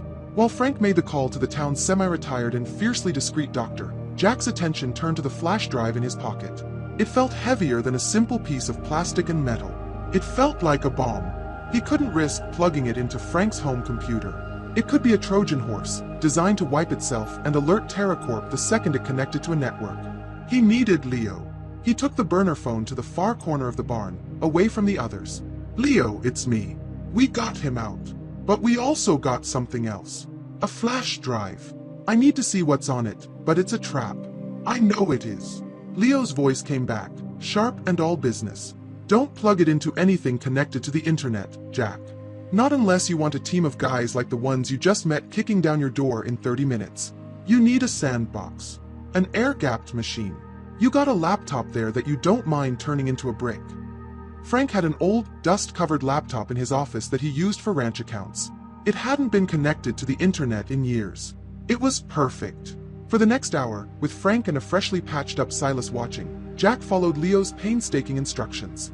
He felt like he was trying to disarm a bomb with instructions being read to him from 1,000 miles away. He disabled the wireless card, physically removed the network adapter, and followed a complex sequence of commands that partitioned the hard drive, creating a secure, isolated digital environment from which to open the file. All right, Jack, Leo's voice crackled over the phone. This is it. The laptop is now an island. Plug in the drive. Whatever happens, it can't get out. But be ready for anything. I've seen these things carry malware that can physically fry a motherboard. Jack's hand was steady as he slid the small, silver drive into the USB port. The computer word. A new drive icon appeared on the screen. He clicked it. It wasn't a trap. It was a library. A meticulously organized collection of files and folders. The top folder was labeled Project Redemption. He clicked it open. His blood ran cold. It contained everything. Geological surveys that mapped the entire aquifer, confirming it was one of the largest untapped freshwater sources in the entire Southwest. It had engineering schematics for a massive, state-of-the-art pipeline system. It had budgets in the hundreds of millions and timelines that stretched out for the next decade. They weren't just drilling a well. They were stealing an ocean. What is it, Sheriff? Frank asked, peering over his shoulder. It's worse than we thought, Jack said grimly. They're not just taking the water, Frank. They plan on taking all of it, draining the aquifer completely to feed developments 100 miles from here. Redemption Gulch isn't a town they want to do business with. It's an obstacle. It's a place they intend to wipe off the map. Then he found the folder that made his heart stop. It was labeled Acquisition Strategy. Inside were subfolders for every major property in the valley, including Frank's ranch and Silas's claim.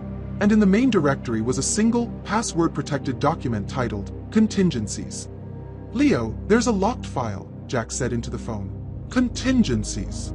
On it, Leo replied. A series of clicks and frantic typing sounds came through the receiver. It's not a complex password. Arrogant. They never think anyone will get this far. The password is progress. Try it. Jack typed in the word. The file opened. It was a legal memorandum, a cold, corporate document that outlined a three-phase plan. Phase 1 was voluntary acquisition through financial offers. Phase 2 was aggressive coercion, which involved leveraging legal pressure, intimidation, and asset denial to force holdouts to sell. This was Vincent Kane's phase. Then there was Phase 3. It was a single, chilling paragraph. In the event that phases 1 and 2 fail to secure 100% of the necessary land and water rights, and if local political or legal opposition becomes untenable, Phase 3, the Firebreak Protocol, will be initiated. This protocol involves the complete and permanent neutralization of the asset denial zone to ensure the project's long-term security and viability. All actions under this protocol will be handled by the Risk Assessment Division and will be classified as a force majeure event. My God, Silas whispered, reading the screen. A firebreak. That's what you do to stop a wildfire. You burn a line in the ground so the fire has nothing left to consume. Jack understood with sickening clarity. We're the fire, he said, his voice barely audible. They're not just planning to scare us out. If that doesn't work, their final contingency is to burn us to the ground. They weren't just fighting for their land or their water anymore. They were fighting to stop their own extinction. The bare bulb in Frank's barn cast a harsh light on the three men, illuminating the new, terrible understanding in their eyes. The words on the laptop screen, Firebreak Protocol, complete and permanent neutralization, were more than just a corporate contingency plan. It was a death sentence. The adrenaline-fueled victory of the rescue evaporated, replaced by the cold, heavy certainty of a coming apocalypse. They hadn't just rescued a man, they had read their own obituary. Neutralization, Frank said, the word tasting like poison. That's what you do to a hornet's nest. That's what you do to a disease. They don't see us as people. They see us as an infection standing in the way of their money. Silas, patched up by Doc Evans and running on pure, uncut stubbornness, slammed his fist on the table. I'll be damned if I let any slick-suited parasite burn down my home. This changes nothing. We fight. It changes everything, Silas, Jack said, his voice grim. He closed the laptop, the soft click sounding like a cell door locking shut. We can't fight them. Not like that. Last night wasn't a battle, it was a lucky break. We're two men with rifles and a half-dozen boxes of shells. Kane has a private army and a green light from his bosses to eradicate this entire valley if he deems it necessary. A firefight is what he wants. It would justify everything. Jack began to pace the dusty floor of the barn, his mind racing, sifting through the impossibly bad options. We can't win by fighting them here. Our only weapon isn't a gun. It's this. He tapped the laptop. This data. The Firebreak Protocol. This is the kind of thing that destroys companies, sends CEOs to prison. It's our only play. We have to get this information to the outside world. The FBI, the press, a state senator, anyone who can turn a spotlight on these bastards. And how exactly do we do that? Frank challenged, gesturing to the bullet-riddled SUV hidden in the corner. You're a wanted man, Sheriff. Kane's already painted you as a rogue cop who went on a violent rampage. Silas is a kidnapping victim. And I'm your accomplice. We walk into an FBI office, and we'll be in cuffs before we can say, TerraCorp. Kane's got the official story locked down. Frank was right. Jack's authority, his badge, was now worse than useless. It was a target. They were outlaws, trapped on an island of their own making. As if on cue, Jack's burner phone buzzed. It was Leo. Jack, you need to listen to me. Leo's voice was urgent, stripped of all its usual sarcasm. I've been monitoring regional network traffic since you went in. Something's happening. The cell repeaters in the mountains around your valley are going down. One by one. It's not a random outage, it's a systematic shutdown. They're creating a communications blackout. They're cutting you off from the world. A cold dread washed over Jack. How long do we have? Minutes. Maybe less. Whatever you need to do, whoever you need to call, you do it now. Once you're dark, you're on your own. The siege had begun. Not with guns and roadblocks, but with the silent, insidious severing of connections. Kane was isolating his prey. Frank, get on the horn, Jack ordered. Call your contacts. See what's happening on the roads. While Frank used his landline to make a frantic series of calls, Jack's mind raced. They were being walled in. They needed to get the data out, and they needed to do it before the last wall went up. They couldn't go themselves. They needed a messenger. Someone clean. Someone Kane wouldn't see as a threat. His mind settled on the only possible choice. Sarah Jenkins. Frank slammed the phone down, his face pale. It's worse than we thought. Bill Patterson over at the Circle P Ranch says there are roadblocks on Highway 93. And not county sheriff. Private security. Guys in black uniforms with TerraCorp logos on their sleeves. They're stopping every vehicle, checking IDs. They're turning the valley into a cage. They're not looking for a fight yet, Jack reasoned, the plan crystallizing in his mind. They're just tightening the net. Looking for us. They won't be expecting a courier. He dialed Sarah's number at the diner. She answered on the first ring, her voice fraught with worry. Jack, what's happening? The phones are acting funny, and I heard. Sarah, listen to me very carefully, Jack cut in, speaking quickly and clearly. We don't have time. We have what we need to stop them. Proof of everything. But we're trapped here. I need to get that proof out of the valley, and you're the only one who can do it. There was a stunned silence on the other end of the line. Me. They're not looking for you, Sarah, Jack explained. You're just the owner of the local diner. You need to get in your car and drive out of town. Tell them you have a family emergency in Flagstaff. Tell them you're going for supplies. Lie. Cry if you have to. Just be the harmless civilian they expect you to be. Can you do that? He heard her take a shaky breath. What do I have to carry? A copy of the data. I'll get it to you. We'll hide it. They won't find it, Jack assured her. This is dangerous, Sarah. More dangerous than anything you've ever done. But you are our only hope. Another pause. Longer this time. Jack could hear the fear in her silence. But then, her voice came back, and it was as firm as steel. Where do I meet you? They arranged a quick, risky rendezvous at an old, abandoned homestead on the edge of town. Jack would copy the files onto a micro SD card and get it to her. She would be their lifeline. He hung up the phone. The barn was silent, the weight of their desperate gamble pressing down on them. They were placing the fate of their entire town in the hands of a woman whose only weapon was her courage. Jack looked at his phone. The signal bars were flickering. One moment there were 3, the next, 1. Then, they vanished completely. The screen displayed 2 words he had been dreading. No service. Leo's warning had come true. The last line to the outside world had been cut. They were alone, trapped in a silent valley with a monster of their own making, praying that a beacon of hope could somehow slip through the bars of the cage. The silence in Frank Miller's barn was no longer one of quiet contemplation. It was the suffocating silence of isolation. The no service on Jack's phone screen was a declaration of imprisonment. They were an island, and the tide was rising.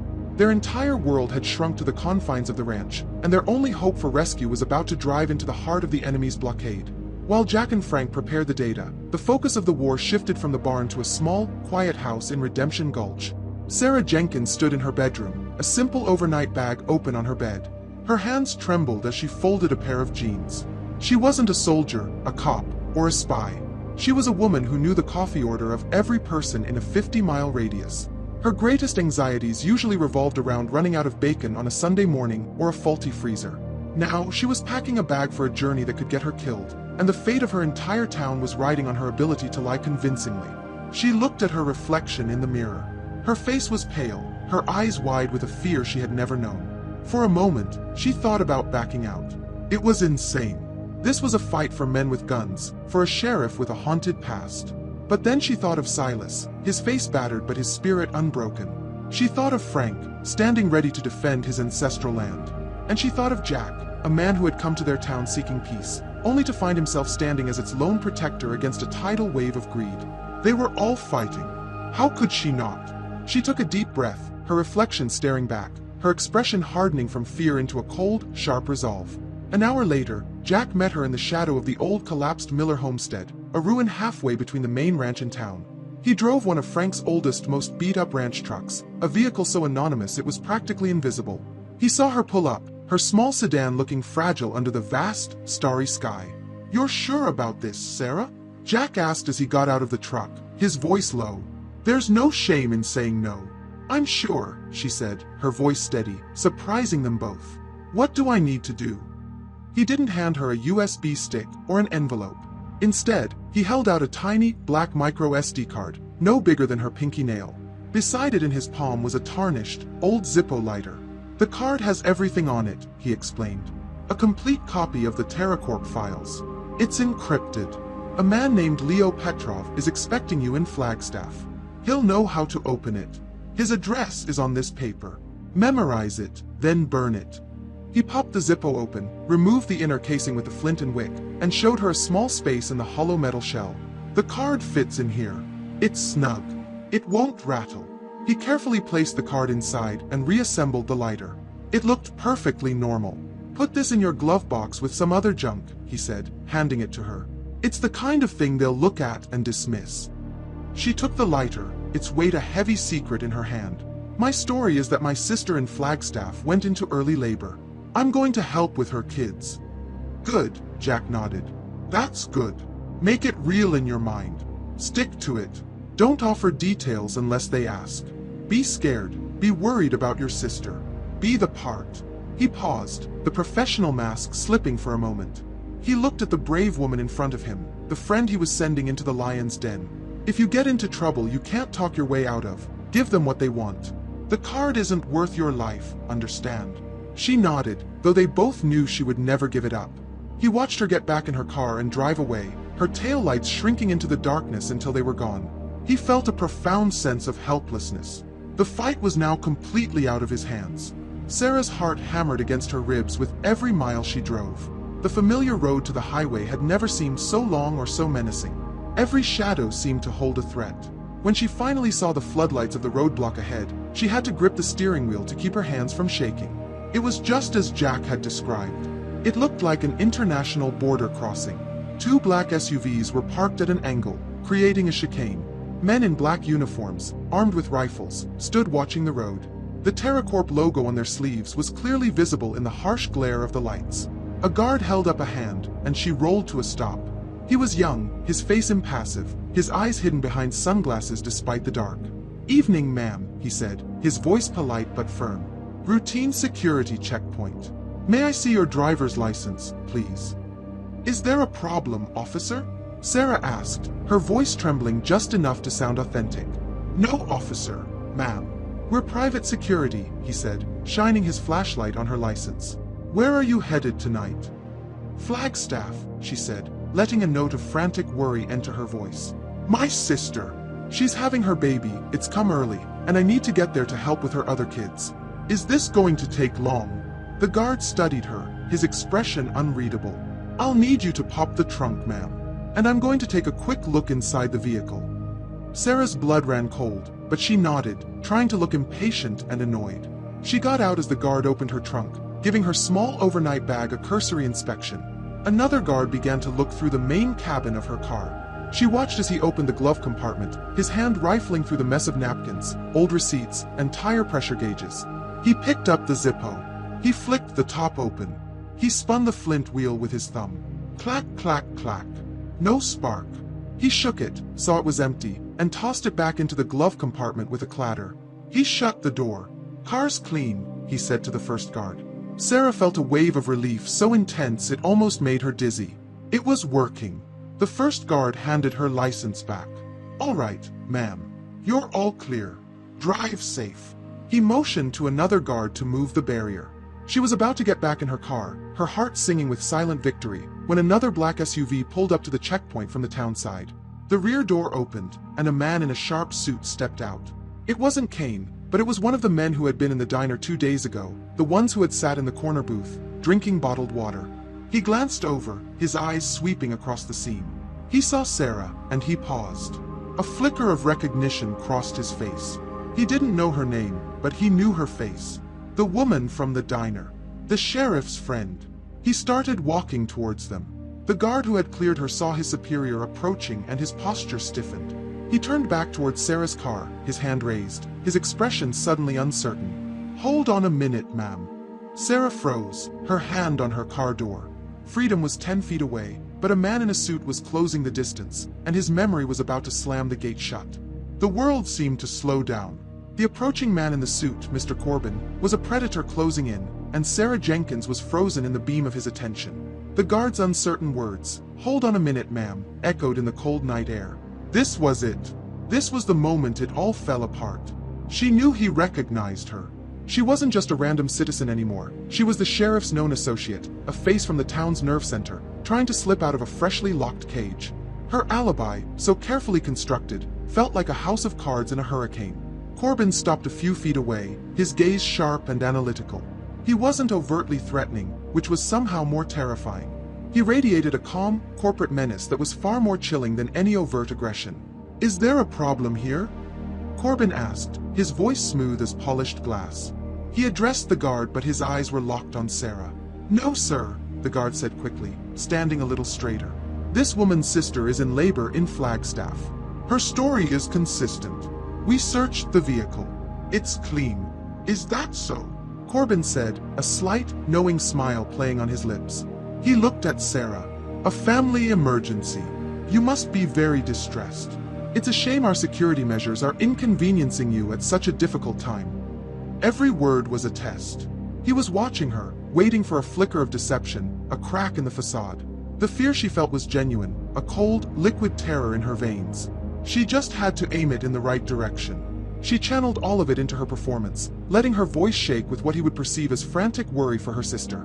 "Please," she begged, her voice cracking. My brother-in-law is useless in a crisis. The kids need me.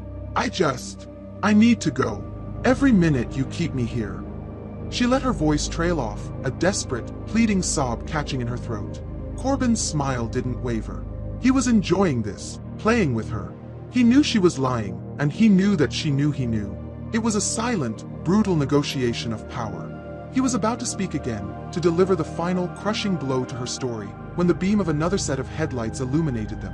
A sedan, much nicer than Sarah's, pulled up behind her car. The driver's side door opened and Mayor Thompson got out, looking flustered and out of place in the middle of the militarized checkpoint. He was clutching a briefcase to his chest like a shield. He saw Corbin and a look of nervous recognition crossed his face. "Mr. Corbin, I wasn't expecting to see you here. I was on my way to the rendezvous point in Cottonwood. Did the plans change?" Corbin's attention snapped from Sarah to the mayor, his expression shifting from a predator toying with its prey to a businessman addressing a client. "Mayor Thompson, no, the plans have not changed. This is simply an internal security matter." The mayor, oblivious to the life-or-death drama he had just interrupted, noticed Sarah. In his attempt to appear calm and in control, he made the move that saved her life. "Oh, Sarah, my dear," he said, his voice full of feigned sympathy. "I was so sorry to hear about your sister. Such a worry. I do hope you get there in time." He then looked at Corbin, a hint of mayoral authority in his tone. "I can certainly vouch for Ms. Jenkins, Mr. Corbin. She's the heart of our little town. Now, I really must be going. Traffic seems to be unusually congested tonight." It was the perfect, unintentional masterstroke. A public confirmation of her alibi from the town's highest elected official. Corbin was cornered. His suspicions were strong, but he had no proof. Detaining a respected local business owner, whose emergency had just been personally verified by the town mayor in front of armed security staff, was messy. It was complicated. And Vincent Kane's operation, above all else, was ruthlessly efficient and clean. This was a loose end he couldn't neatly tie off without creating a new set of problems. Corbin's eyes narrowed for a fraction of a second. He looked at Sarah, then back at the mayor. He made a calculated decision. She was a piece on the board, but the mayor was a more valuable one to cultivate. With a sigh of performative magnanimity, he gave a curt nod to the guard. "Let her through. We shouldn't be interfering in a family matter." The guard, relieved to have a clear directive, immediately moved the barrier. "You're free to go, ma'am." "My apologies." Sarah didn't dare look at Corbin again. She mumbled a thank you, her voice choked with a relief so profound it felt like pain. She slid into the driver's seat, her hands shaking so badly she could barely fit the key in the ignition. She put the car in drive and pulled away, not too fast, not too slow. She didn't look in the rearview mirror until she was a full mile down the highway. The roadblock's lights were just a faint, angry glow in the distance. She was through. She was free. The tears she had been faking now flowed for real, hot tracks of terror and triumph on her cheeks. Back at the checkpoint, Mayor Thompson beamed, believing he had handled the situation with diplomatic grace. "Well, glad that's sorted," he said to Corbin. "Shall we be on our way?" Mr. Corbin's polite, corporate smile had vanished. He turned his full chilling attention to the mayor, his eyes as cold and dead as a winter sky. "Get in your car, Mayor," Corbin said, his voice a low, dangerous command. "You can follow me. Mr. Kane is very eager to discuss the final details of your town's redevelopment, and he doesn't like to be kept waiting." The mayor's smile faltered, the color draining from his face as he finally realized he wasn't talking to a business partner. He was talking to a wolf, and he had just willingly followed him into the deep, dark woods. He scurried back to his car, a puppet whose strings were now firmly in the hands of TerraCorp. Corbin watched him go, then got into his own SUV, the minor inconvenience of the sheriff's courier already forgotten, his mind now focused on the complete and total acquisition of a town. With Sarah's taillights swallowed by the Arizona night, a profound and unnerving silence descended upon the men in the barn. The lifeline had been cast, but the line was 100 miles long and stretched taut over a sea of sharks. For the first time since the ordeal began, Jack Brody was not in control. He had no moves left to make, no suspects to pursue, no strategy to enact. All he could do was wait. And for a man like Jack, waiting was a unique form of torture. Back at the ranch house, Frank Miller dealt with a crushing helplessness in the only way he knew how, with work. He was a man of the earth, and his instinct in the face of a threat was to dig in, to fortify his soil. While Silas rested on a cot, his injuries finally catching up with him, Frank moved through his home with a grim, methodical purpose. He checked the locks on every door and window. He pulled out his grandfather's old maps of the property, identifying the key vantage points, the natural choke points in the canyons, and the hidden ravines that an enemy might use for an approach. "They'll come," he said to Jack, who was watching him from the doorway of the kitchen. "Maybe not tonight. Maybe not tomorrow. But Kane won't let the insult of last night stand. He'll hit us here. This is the only loose end he has left to tie up." "And we'll be ready," Jack said, though the words felt hollow. "Ready with what? 2 rifles against a corporate army?" While Frank prepared for a physical siege, Jack returned to the only battlefield where he could still fight, the laptop. The stolen data was their only real weapon, and he needed to know it inside and out. He spent the next few hours poring over the files on Project Redemption, his detective's mind searching for patterns, for weaknesses, for anything he could use. He found a folder deep in the directory labeled Target Assessments. It contained satellite images and detailed profiles of every property in the valley. He opened the file for Frank's ranch and felt a chill crawl up his spine. It was unnervingly thorough, noting the location of wells, access roads, and even the number of structures on the property. Then he saw the subfolder, High Resistance Individuals. There were only 3 names listed: Silas Croft, Frank Miller, and himself, Sheriff Jack Brody. Beside each name was a brief, chillingly accurate psychological profile. Silas was labeled ideologically motivated, immovable. Frank was territorial, high aggression potential. His own profile was the most detailed, mentioning his past in Chicago, his reasons for leaving the force, and ended with a single ominous line: "Will not break, must be removed." They weren't just fighting a corporation, they were fighting an enemy who had already studied them, dissected them, and planned for their disposal. As the moon climbed high into the sky, a new sound intruded on the desert's quiet.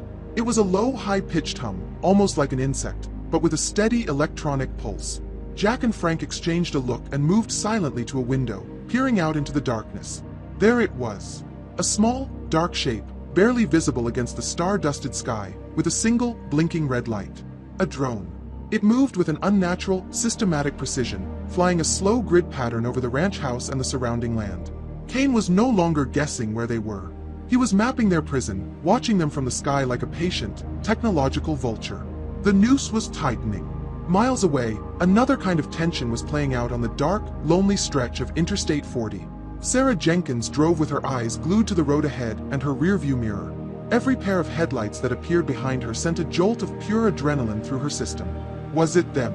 Had they changed their minds? Were they coming for her? Each time, the car would eventually pass her, its occupants oblivious to the woman with the fate of a town hidden inside a Zippo lighter in her glove box. The drive was a 4-hour ordeal of sustained, gut-wrenching paranoia.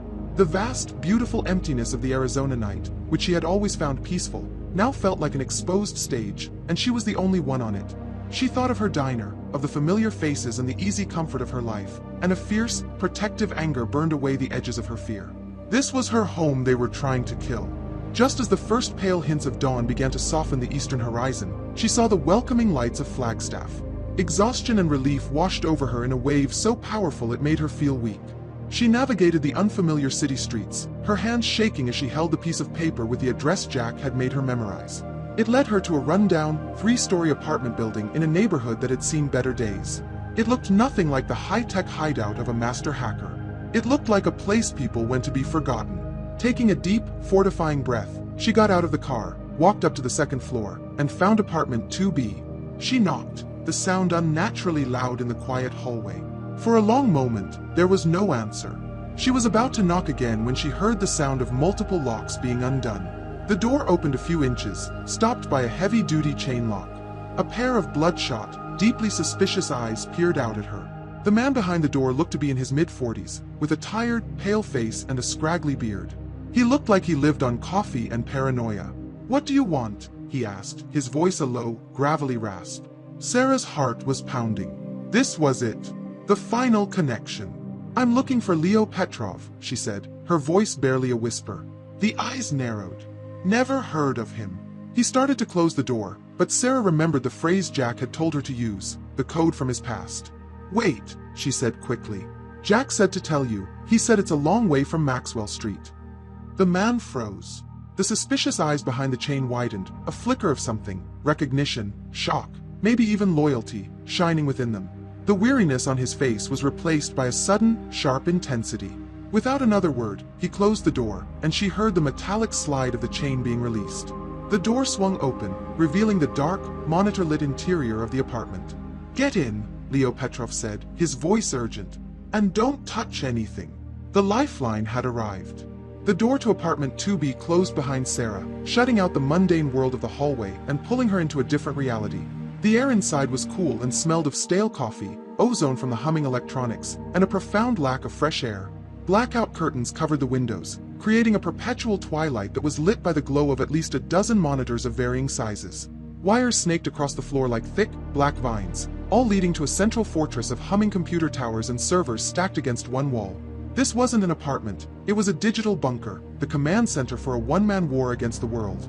Leo Petrov, the man Jack Brody had called his ace in the hole, was nothing like the heroic figure Sarah might have imagined.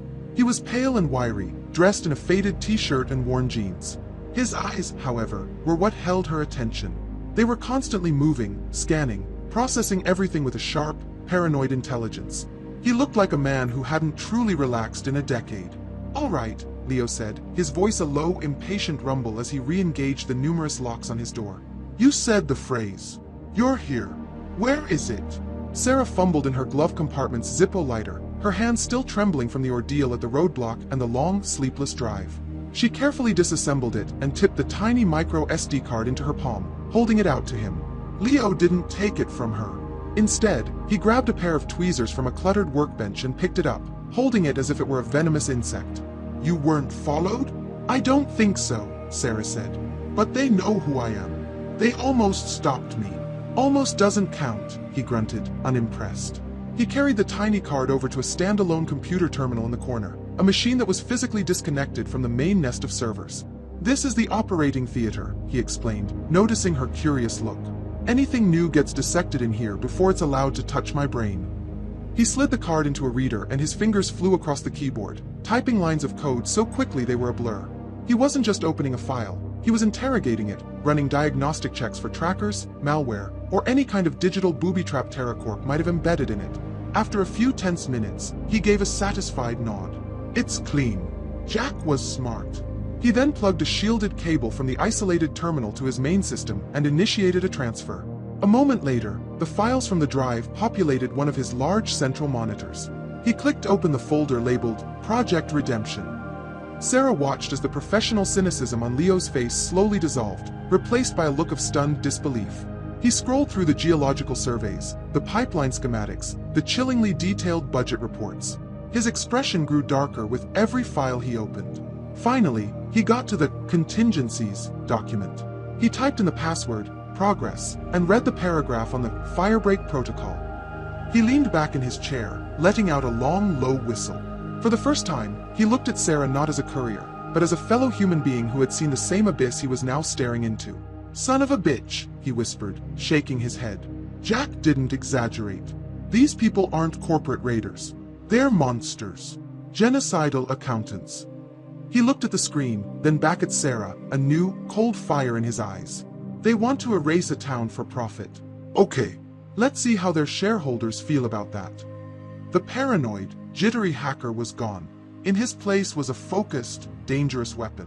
"We can't just hand this to the cops or the FBI," Leo said, his voice now sharp and strategic. "TerraCorp has lawyers and lobbyists. They'll bury this in injunctions and national security classifications before it ever sees the light of day. A single leak can be plugged. We need a flood. We need to hit them everywhere, all at once." For the next 2 hours, Sarah watched, mesmerized, as Leo worked. He was a conductor orchestrating a symphony of digital chaos. He compiled the most damning pieces of the data, the firebreak protocol memo, the internal assessments of Jack and Frank, the budget line items for Kane's risk assessment division, and the schematic showing the true scale of the water theft, into a single, explosive package. He then began to build his distribution network. He explained his plan as he worked, his fingers never ceasing their frantic dance across multiple keyboards. The New York Times, Washington Post, they're the big guns, but they're slow. They verify.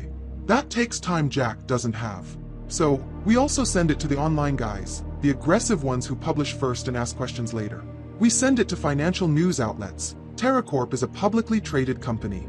We leak this, their stock tanks by morning.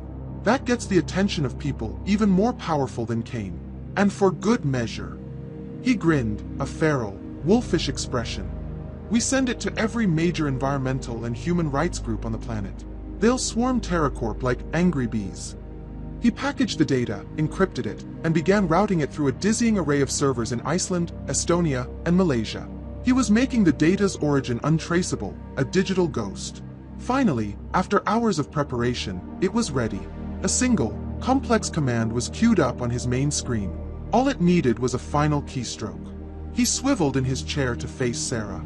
The room was silent except for the hum of the servers. "You understand what happens when I press this key, right?" he asked, his voice deadly serious. "This isn't a warning shot. This is the missile launch. There is no coming back from this. The entire world is going to be looking at Redemption Gulch, and every gun TerraCorp has is going to be pointed directly at Jack, Frank, and Silas. They will be ground zero of the counterattack." Sarah looked at the screen, at the waiting digital bomb. She thought of her home, of the good people being targeted for extinction. She thought of Jack and Frank, alone, surrounded, waiting in the dark. She had made it this far. There was only one answer. She met his gaze, her own eyes clear and unwavering. "Do it." Leo held her gaze for a second longer, then nodded. He turned back to the keyboard, took a breath, and pressed the enter key. On the screen, a progress bar appeared. Uploading payload. 1%. The data, the truth, the only weapon they had, began to flow out into the world. The counterattack had begun. In the humming, monitor-lit bunker of apartment 2B, time seemed to warp. The slow, inexorable crawl of the upload progress bar was the only thing that mattered. 10%, 27%, 45%. Sarah Jenkins and Leo Petrov stood watching the screen, two unlikely co-conspirators, a diner owner and a digital phantom, holding their collective breath as their weapon made its silent journey across the globe. Every percentage point was a victory. Every second that passed was another second for TerraCorp's formidable cybersecurity teams to detect the breach and try to shut it down. "They know by now," Leo said, his eyes scanning a different monitor filled with cascading lines of code that represented global network traffic. "The data is hemorrhaging from their servers. It's a mortal wound. Alarms are screaming in some data center in Phoenix. They're trying to cauterize it, but I routed the stream through so many proxies, it's like trying to stop a river with a teacup." Meanwhile, back in the silent valley of Redemption Gulch, the waiting continued. Jack, Frank, and Silas had established a watch rotation in the main house. The drone was still there, a persistent mechanical star moving in its lazy, observational pattern. They felt like fish in a barrel, painfully aware of the rifle aimed down at them, uncertain only of when the trigger would be pulled. There was no news from Sarah. No way for any news to reach them. They were completely alone with their fading hope. "It's the quiet," Silas whispered from his cot, where he was cleaning Frank's shotgun with practiced, steady hands. "That's what gets you. Not the bang. It's the quiet before it." Jack stood at the window, his eyes tracing the drone's path. Silas was right. The silence was a physical weight. Vincent Kane wasn't a man who enjoyed silence for long. He used it to unnerve his opponents before the final, violent crescendo. Jack knew, with a bone-deep certainty, that the crescendo was coming. Back in Flagstaff, the progress bar hit 99%. A moment later, a single, green word flashed on the screen. Complete. Leo let out a breath he seemed to have been holding for hours. "It's done," he said, a note of grim satisfaction in his voice. "The truth is out there. They can never put it back in the box." He immediately began a furious sequence of keystrokes, erasing his tracks, wiping the drives, dismantling the digital scaffolding he had built for the attack. His work was finished. He turned to Sarah. "You need to disappear. Find a motel, pay in cash, stay off your phone. The world will be talking about Redemption Gulch by sunrise." As if to prove his point, a small alert popped up on a newsfeed monitor. It was from a financial wire service. The headline read, "TerraCorp, TRC, trading abnormally volatile on after-hours market amidst leak of damaging internal documents." It was the first tremor of the earthquake. In a sleek, state-of-the-art command center in Scottsdale, Vincent Kane watched a similar screen, but his was filled with red alerts. The data breach was catastrophic. His cybersecurity chief was shouting on the phone, but Kane wasn't listening. He had already moved past the problem and onto the solution. The firebreak protocol was no longer a contingency, it was a necessity. His quiet, methodical plan to isolate and dismantle the town's resistance had failed spectacularly. The leak had started a clock. He knew it would only be a matter of hours before the first real reporters, or worse, federal agents, overcame their inertia and started heading toward the valley. He had one chance to control the narrative, and that meant sanitizing the scene. It meant erasing the witnesses. He picked up a secure satellite phone and dialed his team leader at the borax mine. The situation has changed. Kane's voice was cold, calm, and utterly final. The ranch is ground zero. The targets are confirmed to be inside. I want it done. Now. Leave nothing and leave no one.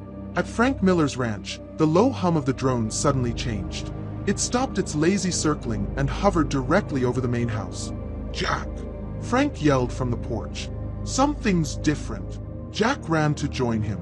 They both looked up at the drone, a black cross against the stars. A moment later, a brilliant, white light ignited beneath it, a magnesium flare that dropped slowly, swaying under a small parachute. It illuminated the entire ranch in a harsh, unforgiving glare, turning night into a ghostly, shadow-drenched day. It wasn't a weapon. It was a signal. It was the starting gun. From the canyons and hills around them, the roar of engines erupted. Headlights flared to life in the darkness, converging on the ranch from 3 different directions. The black SUVs were coming, not with stealth, but with the speed and fury of a cavalry charge. They're here, Jack yelled, running back inside. It's the assault. Silas, stay down. Frank was right behind him, grabbing his rifle from its rack by the door. They'll come for the front door first. It's the most direct path. They took up their prepared positions, Jack covering the front windows, Frank the side. The rumble of the engines grew into a deafening roar as the SUVs screeched to a halt in the yard, their headlights pinning the house. Doors were thrown open. Figures in black tactical gear poured out, spreading into a practiced assault formation. The first bullet shattered the living room window, spraying glass across the floor an instant after Jack had ducked behind a heavy armchair. It was followed by a volley of automatic fire that ripped through the wooden walls of the old ranch house, splintering wood and destroying a lifetime of memories in a hail of lead. Jack peered over his cover, the M4 tight in his grip. He saw them advancing, using the vehicles as cover, a disciplined, overwhelming force. This wasn't a warning anymore. It wasn't an intimidation tactic. This was annihilation. He looked across the room at Frank, who was calmly lining up a shot, his face a mask of grim determination. A silent understanding passed between them. They were outmanned, outgunned, and surrounded. This was their last stand. The war for redemption Gulch had finally come home. The world dissolved into a maelstrom of noise and violence. The historic, peaceful quiet of the Miller Ranch was systematically murdered by the deafening roar of automatic weapons fire. The wooden walls of the house, which had stood for 100 years against the desert wind and sun, offered little resistance to modern high-velocity rounds. Wood splintered, plaster exploded, and family portraits that had watched over generations of Millers were obliterated in clouds of dust and shattered glass. Stay low! Move away from the windows! Jack yelled, his voice barely audible over the din. He was on one knee behind a heavy overturned oak table, the M4 pressed tight to his shoulder. He wasn't just firing back, he was fighting a tactical battle. He squeezed off short, controlled bursts, not at the men themselves, but at the vehicles they were using for cover, forcing them to keep their heads down, disrupting their rhythm. Across the room, Frank Miller was a study in cold, focused fury. He had taken cover behind a thick stone fireplace, a position that offered him a clear line of sight to the side yard. He wasn't spraying bullets, he was a hunter. Each time his .30-30 rifle boomed, the sound a deep, resonant bass note in the symphony of destruction. It was for a specific purpose. A shot to a tire, a shot to an engine block, a shot to the ground in front of an advancing attacker, kicking up a shower of dirt and rock. He was making them pay for every inch of his land they tried to take. Got 2 of them moving left. Silas shouted from the floor, where he was stuffing fresh rounds into empty magazines with surprising speed, his old, gnarled fingers working with a desperate efficiency. Trying to flank you, Frank. Frank shifted his position without a word, his rifle swinging to cover the new threat. The house was a death trap, but it was their death trap. They knew its angles, its creaks, its secrets. For now, it was keeping them alive. But Kane's men were professionals. They adapted. The frontal assault was a feint, designed to pin the defenders while the real attack came from the sides. Suddenly, 2 of the side windows shattered inwards, and a pair of metallic canisters clattered onto the floor. Gas! Jack screamed, recognizing the hissing sound of the deploying tear gas. The acrid, burning smoke filled the room in seconds, a choking, blinding fog. Jack and Frank, coughing and gasping, their eyes streaming, were forced to abandon their positions. The house was no longer a fortress, it was a tomb. The kitchen! Back of the house! Jack ordered, grabbing Silas and hauling him through the smoke-filled hallway. They stumbled into the kitchen, slamming the door shut, a flimsy barrier against the gas. They could hear the attackers smashing the remaining windows in the living room, preparing to breach. They had seconds left. "This is it," Frank gasped, his face red, tears carving clean lines through the grime on his cheeks. "They got us boxed in." "No," Jack choked out, his mind racing. He looked at Frank. "Your house, your land. Is there another way out? A cellar? A tunnel?" Frank's eyes widened, a sudden, desperate idea igniting. "Not a tunnel. Something better." He pointed a trembling finger towards the back door. "The big diesel tank. For the tractors. It's just outside, by the barn. It's half full." Jack understood instantly. It was a crazy, suicidal, brilliant plan. "It's our only shot," he said. "We can't stay here. We make a run for it, and we take them with us.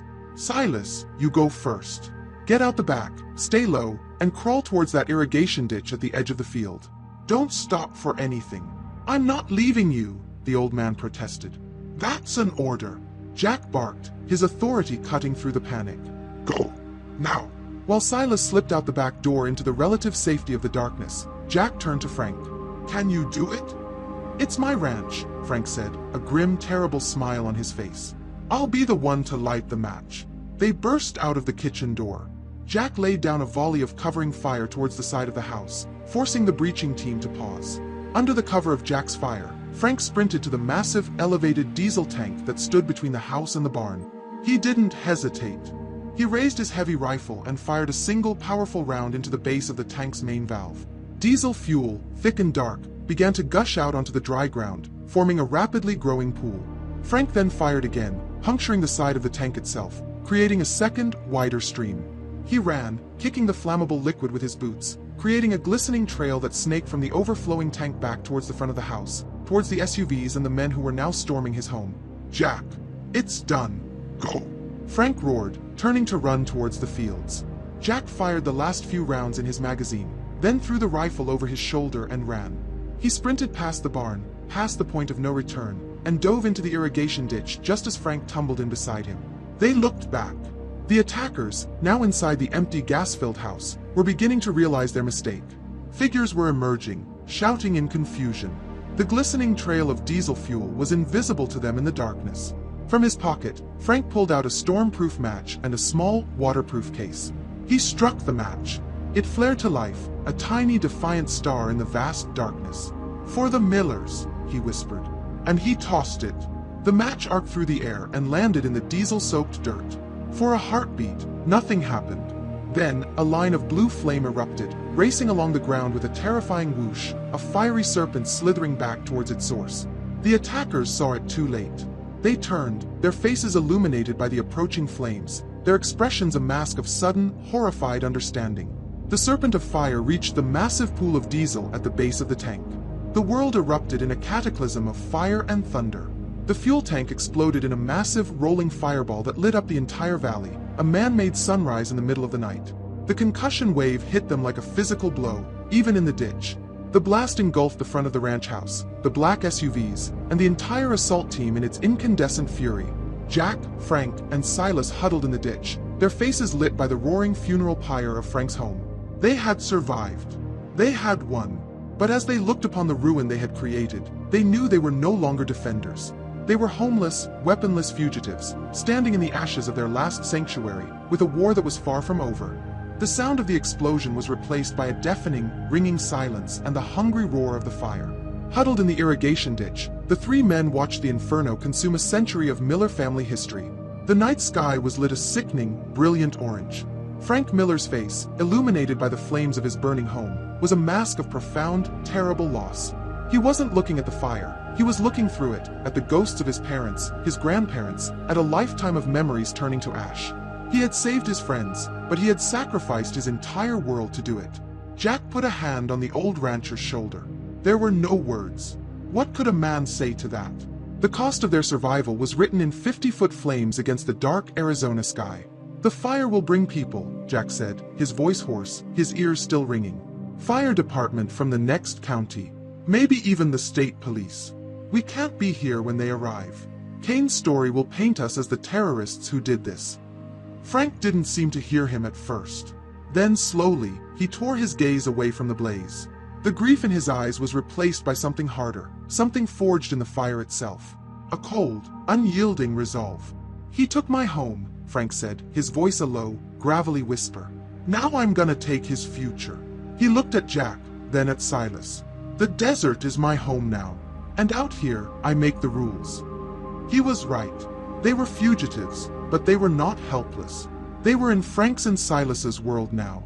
Frank took the lead, guiding them away from the fire, into the deep, concealing darkness of the open rangeland. Their journey was a painful, stumbling retreat.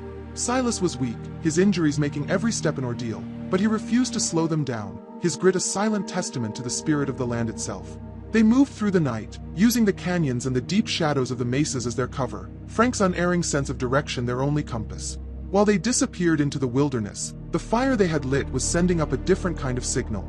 In Flagstaff, Sarah and Leo watched the first news reports flicker to life. A local news station, alerted by smoke sightings from a commercial flight, was reporting a massive, unexplained fire at a remote ranch in the next county. TerraCorp's name was already being mentioned. The story was chaotic, a confusing mess of rumor and fact, but the fire at the Miller Ranch was now a real, physical event connected to the digital earthquake Leo had unleashed. The world was beginning to look at Redemption Gulch. The story was exploding. The Firebreak Protocol was the headline on every major news website. TerraCorp stock had been officially halted, but its value in pre-market trading was in freefall. A U.S. senator from Arizona, a noted environmentalist, was on an all-night news channel, calling for an immediate federal investigation. TerraCorp's PR department was in full meltdown, issuing blanket denials, calling the documents elaborate forgeries, and Sheriff Brody a disgruntled official orchestrating a smear campaign. But the floodgates were open, and the denial was a paper dam against a tsunami. Vincent Kane was not watching the news.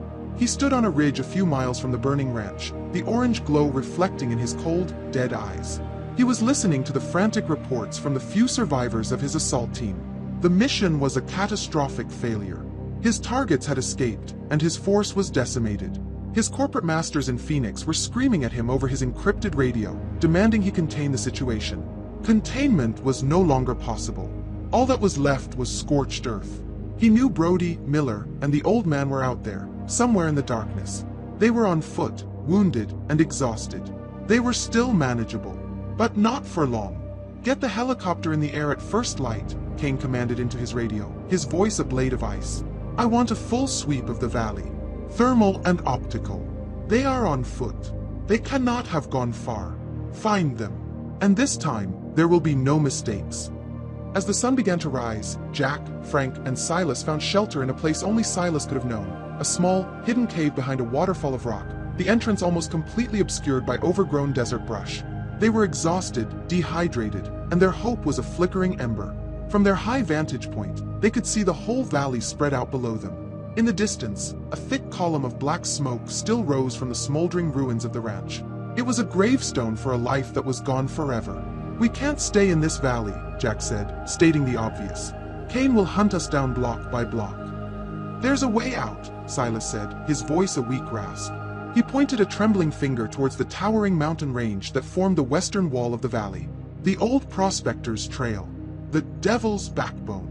It ain't on any modern map. It's a hard climb, take us 2 days if we're lucky. But it'll take us over the ridge and down into the next county. It's the only path they won't be watching." It was a desperate plan, a grueling journey for 3 exhausted men, one of them seriously injured. But it was the only plan they had. They had a new destination. As they rested, preparing for the ordeal ahead, a new sound reached them, a sound that cut through the desert silence. A rhythmic thump-thump-thump that grew steadily louder. Jack scrambled to the mouth of the cave and peered out. His heart sank. There, in the distance, a black, sleek helicopter was making a low pass over the valley floor, its movement systematic and predatory. It was a hunter, quartering the ground, searching for its prey. They had survived the night. They had survived the fire. But they had only escaped one trap to find themselves in a much larger one. They were no longer just fugitives on the run. They were prey in a high-tech manhunt, and their enemy had eyes in the sky. The rhythmic thump-thump-thump of the helicopter was the heartbeat of their new reality. It was the sound of a patient predator, and they were the last 3 rabbits in a field that had been stripped bare. Their cave, which had felt like a sanctuary moments before, now felt like the end of a burrow with a wolf digging at the entrance. The plan to cross the mountains, their only plan, seemed like a suicidal fantasy. "He's running a grid search," Jack said, his voice low, watching the machine's methodical progress through his binoculars. "He'll have us by noon." "Maybe not," Silas rasped from where he was leaning against the cool cave wall. He winced as he shifted his weight. "That fancy machine can see a lot, but it can't see through 100 feet of solid rock." Frank nodded, his eyes scanning the rugged face of the mountain that loomed over them. "The old man's right. And it's got a weakness. Thermal imaging. It sees heat.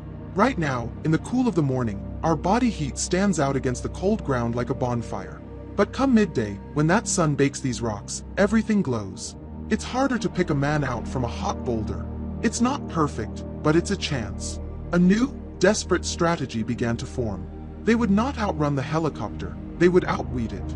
They would become ghosts, moving only when the desert itself offered them camouflage. They would travel in short, brutal bursts, racing from one piece of solid overhead cover to the next, a deep ravine, a narrow slot canyon, a rocky overhang, and then hold their position, motionless, for what felt like an eternity as the hunter passed overhead. Their journey began. The Devil's Backbone was aptly named. It wasn't a trail, it was a scar on the face of the mountain, a treacherous path of loose scree and narrow ledges that crumbled under their feet. The climb was a grueling, vertical struggle. Their bodies screamed in protest. Every muscle ached, and the lack of water was a constant, searing torment. Twice, they nearly gave themselves away. A loose rock, dislodged by Frank's boot, tumbled down the mountainside, creating a small avalanche of pebbles. They froze, pressing themselves into the rock face as the helicopter, its search pattern disrupted by the sound, banked sharply and swept over their position. They could feel the rotor wash blasting them with dust and grit, the noise so loud it felt like a physical blow. They held their breath, convinced the thermal camera would see the frantic beating of their hearts. But the overhang they were under was deep, the rock thick. After a terrifying minute, the machine moved on. As they climbed, the world they had left behind was in flames, both literally and figuratively. In a Flagstaff motel room, Sarah Jenkins watched the news on a small television, her heart in her throat. The story of Redemption Gulch was the lead on every channel. A grim-faced journalist stood in front of the TerraCorp roadblocks, which were now facing off against a line of Arizona State Police cruisers. The caption at the bottom of the screen read, "Federal agents en route to secure controversial TerraCorp site." The news was a double-edged sword. Help was coming. The world was watching. But Sarah knew this only made Jack, Frank, and Silas more valuable targets. Kane was no longer just a corporate enforcer. He was the custodian of a billion-dollar crime scene, and he had to eliminate the last living proof before the authorities broke through his perimeter. Back on the mountain, the sun reached its zenith, beating down on the rocks with a merciless intensity. The heat was an enemy, but as Frank had predicted, it was also their shield. The world shimmered in the heat haze, and they used the opportunity to make a desperate push for the summit, moving across a long, exposed ridge. Silas stumbled, his injured leg finally giving out. He fell hard, his head hitting the rock. For a moment, he didn't move. Jack and Frank rushed to his side, hauling the semi-conscious old man into the thin shade of a twisted juniper tree. They gave him the last few sips from their only canteen. "Leave me," Silas mumbled, his voice faint. "I'm just slowing you down." "We started this together, we finish it together," Frank said, his voice leaving no room for argument. He tore a strip of cloth from his own shirt and soaked it with the last of the water, placing it on the old prospector's forehead. They rested there for a precious hour while Silas recovered, every minute a gamble. Finally, as the sun began its slow descent to the west, they made their final push. They were battered, bruised, and running on fumes, but the summit was in sight. They crested the ridge of the Devil's Backbone as the sky was turning a brilliant, painted orange. They had made it. They stood on the peak, the wind whipping at their torn clothes, and looked out. Behind them lay the valley of Redemption Gulch, a cage now shrouded in shadow. In front of them, the land sloped down into the next county, a vista of freedom. They were out. Exhaustion and relief washed over them. They watched the helicopter, a distant black speck now, still methodically searching the lower slopes they had just conquered. They had beaten the machine. Jack raised his binoculars for one last look at the valley they were leaving behind. He scanned the base of the mountain, tracing the path they had taken. His eyes came to rest on the spot where the Devil's Backbone trail began its ascent. A dirt track led up to it from the main valley road, and parked on that track was a single, black SUV. Standing beside it was a lone figure. Even from this distance, the tailored suit and the confident posture were unmistakable. The figure raised a pair of binoculars and looked directly up at the summit. It was Vincent Kane. A sickening realization washed over Jack. The helicopter hadn't been the primary tool of the hunt. It had been a sheepdog, a loud, terrifying presence designed to flush them out, to keep them moving, to herd them along the only possible escape route. Kane, the man who knew him, had anticipated his move. He knew Jack would choose the most difficult, the most audacious path. He hadn't needed to find them in the vast wilderness. He just needed to wait for them at the end of the trail. The final confrontation wasn't going to be with an army. It was here, and the devil himself was waiting at the bottom of the backbone. The sight of Vincent Kane waiting at the bottom of the trail was a colder shock than the mountain wind. They had endured a siege, a firefight, a desperate flight, and a grueling climb, only to find the final boss waiting patiently at the finish line. The vast, open expanse of freedom on the far side of the mountain was an illusion. The cage had just shrunk to the size of a single, rocky trail, with a monster guarding the exit. "He's alone," Jack said, his voice a low growl, his eyes fixed on the distant figure through his binoculars. "Arrogant. He thinks he can finish this himself." "Maybe he can," Frank said grimly, leaning against a rock to catch his breath. "We're done in, Jack. We've got one rifle between us with a handful of rounds, a pistol with two, and an old man who can barely stand." For a moment, despair, cold and absolute, settled over them. They were trapped between the hunter in the sky behind them and the killer on the ground below. But then Silas, his face pale and drawn but his eyes sharp, pushed himself up. "He's on low ground," the old prospector rasped. "And this mountain ain't done fighting for us yet." He looked at Jack, a flicker of his old cunning spirit returning. "He's waiting for the sheriff. But he ain't expecting a prospector." A final, desperate plan took shape in the fading light. A plan born of their shared desperation and their unique skills. It was a long shot, a gamble against a man who never left anything to chance, but it was the only one they had. They split up. Frank, his movements as silent as a mountain cat, took his rifle and began a slow, treacherous traverse across the mountain face, aiming for a flanking position that would give him a clear shot of the area around Kane's SUV. Silas, moving with painful slowness, began climbing higher, disappearing into a field of loose rock and scree above the main trail. And Jack, the bait, began his descent. He walked down the center of the devil's backbone, making no effort to conceal himself. Every step on the loose gravel felt like a drumbeat, announcing his approach. He was a man walking to his own execution, his mind a cold, calm sea of focus. He reached the bottom of the trail as the last rays of sunlight disappeared, plunging the canyon into a deep twilight. Vincent Kane stood by his SUV, his arms crossed, a picture of calm, triumphant patience. A high-powered rifle leaned against the vehicle's fender. "I knew you'd choose this way, Brody," Kane said, his voice echoing slightly in the quiet canyon. "Always the hard way. Always the dramatic choice. It was your weakness in Chicago, and it's your weakness now." "This isn't about me, Kane," Jack said, stopping 20 yards away, his hands held in the open. "This is over. Your company is in free fall. The feds are on their way. You've already lost." Kane laughed, a short, humorless bark. "Lost? Sheriff, you're standing in the middle of a crime scene with no witnesses. The feds will find a tragic story. A rogue sheriff, a greedy rancher, and a crazy old man who caused an explosion and fled into the mountains, where they tragically perished. I'm just here to tidy up. A final risk assessment." He gestured around them. "No one will ever find you." He was keeping Jack talking, trying to savor his victory. And Jack was letting him, his eyes occasionally flickering to the high slopes above, buying precious seconds. "You should have stayed retired, Brody," Kane said, reaching for his rifle. "You could have had peace." "This is peace," Jack countered, his voice steady. "Standing up to men like you." It was then that a low rumbling sound started from high up on the mountain. A sound like distant thunder. Kane frowned, his attention momentarily diverted. The rumbling grew louder, a cascade of shifting rock.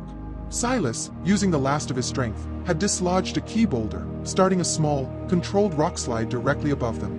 It wasn't a massive avalanche, but a shower of rocks and debris that came crashing down the slope. Kane cursed and dove away from the SUV for cover, his carefully chosen position compromised. The chaos was their signal. From the side of the canyon, Frank's rifle roared. The shot wasn't aimed at Kane's heart, but at his weapon. The bullet struck the rifle Kane had been scrambling for, sending it spinning into the darkness, its stock shattered. Kane screamed in rage and frustration, clutching a hand where a piece of flying shrapnel had hit him. He was disarmed, but he wasn't done. He pulled a pistol from a holster under his suit jacket and turned to fire at Frank's position. But Jack was already moving. He charged across the open ground, a desperate, final sprint. He crashed into Kane before the man could get a clear shot, sending them both tumbling to the ground. What followed was not a duel. It was a brutal, ugly, desperate brawl. A fight fueled by exhaustion and years of animosity. Kane was stronger, but Jack was driven by a righteous fury he hadn't felt in years. They traded blows, two sides of the same violent coin, rolling in the dust and gravel. Kane managed to get his pistol up, aiming it at Jack's face. But Jack, with a final surge of strength, grabbed Kane's wrist and slammed it against a rock again and again, until the pistol finally clattered free.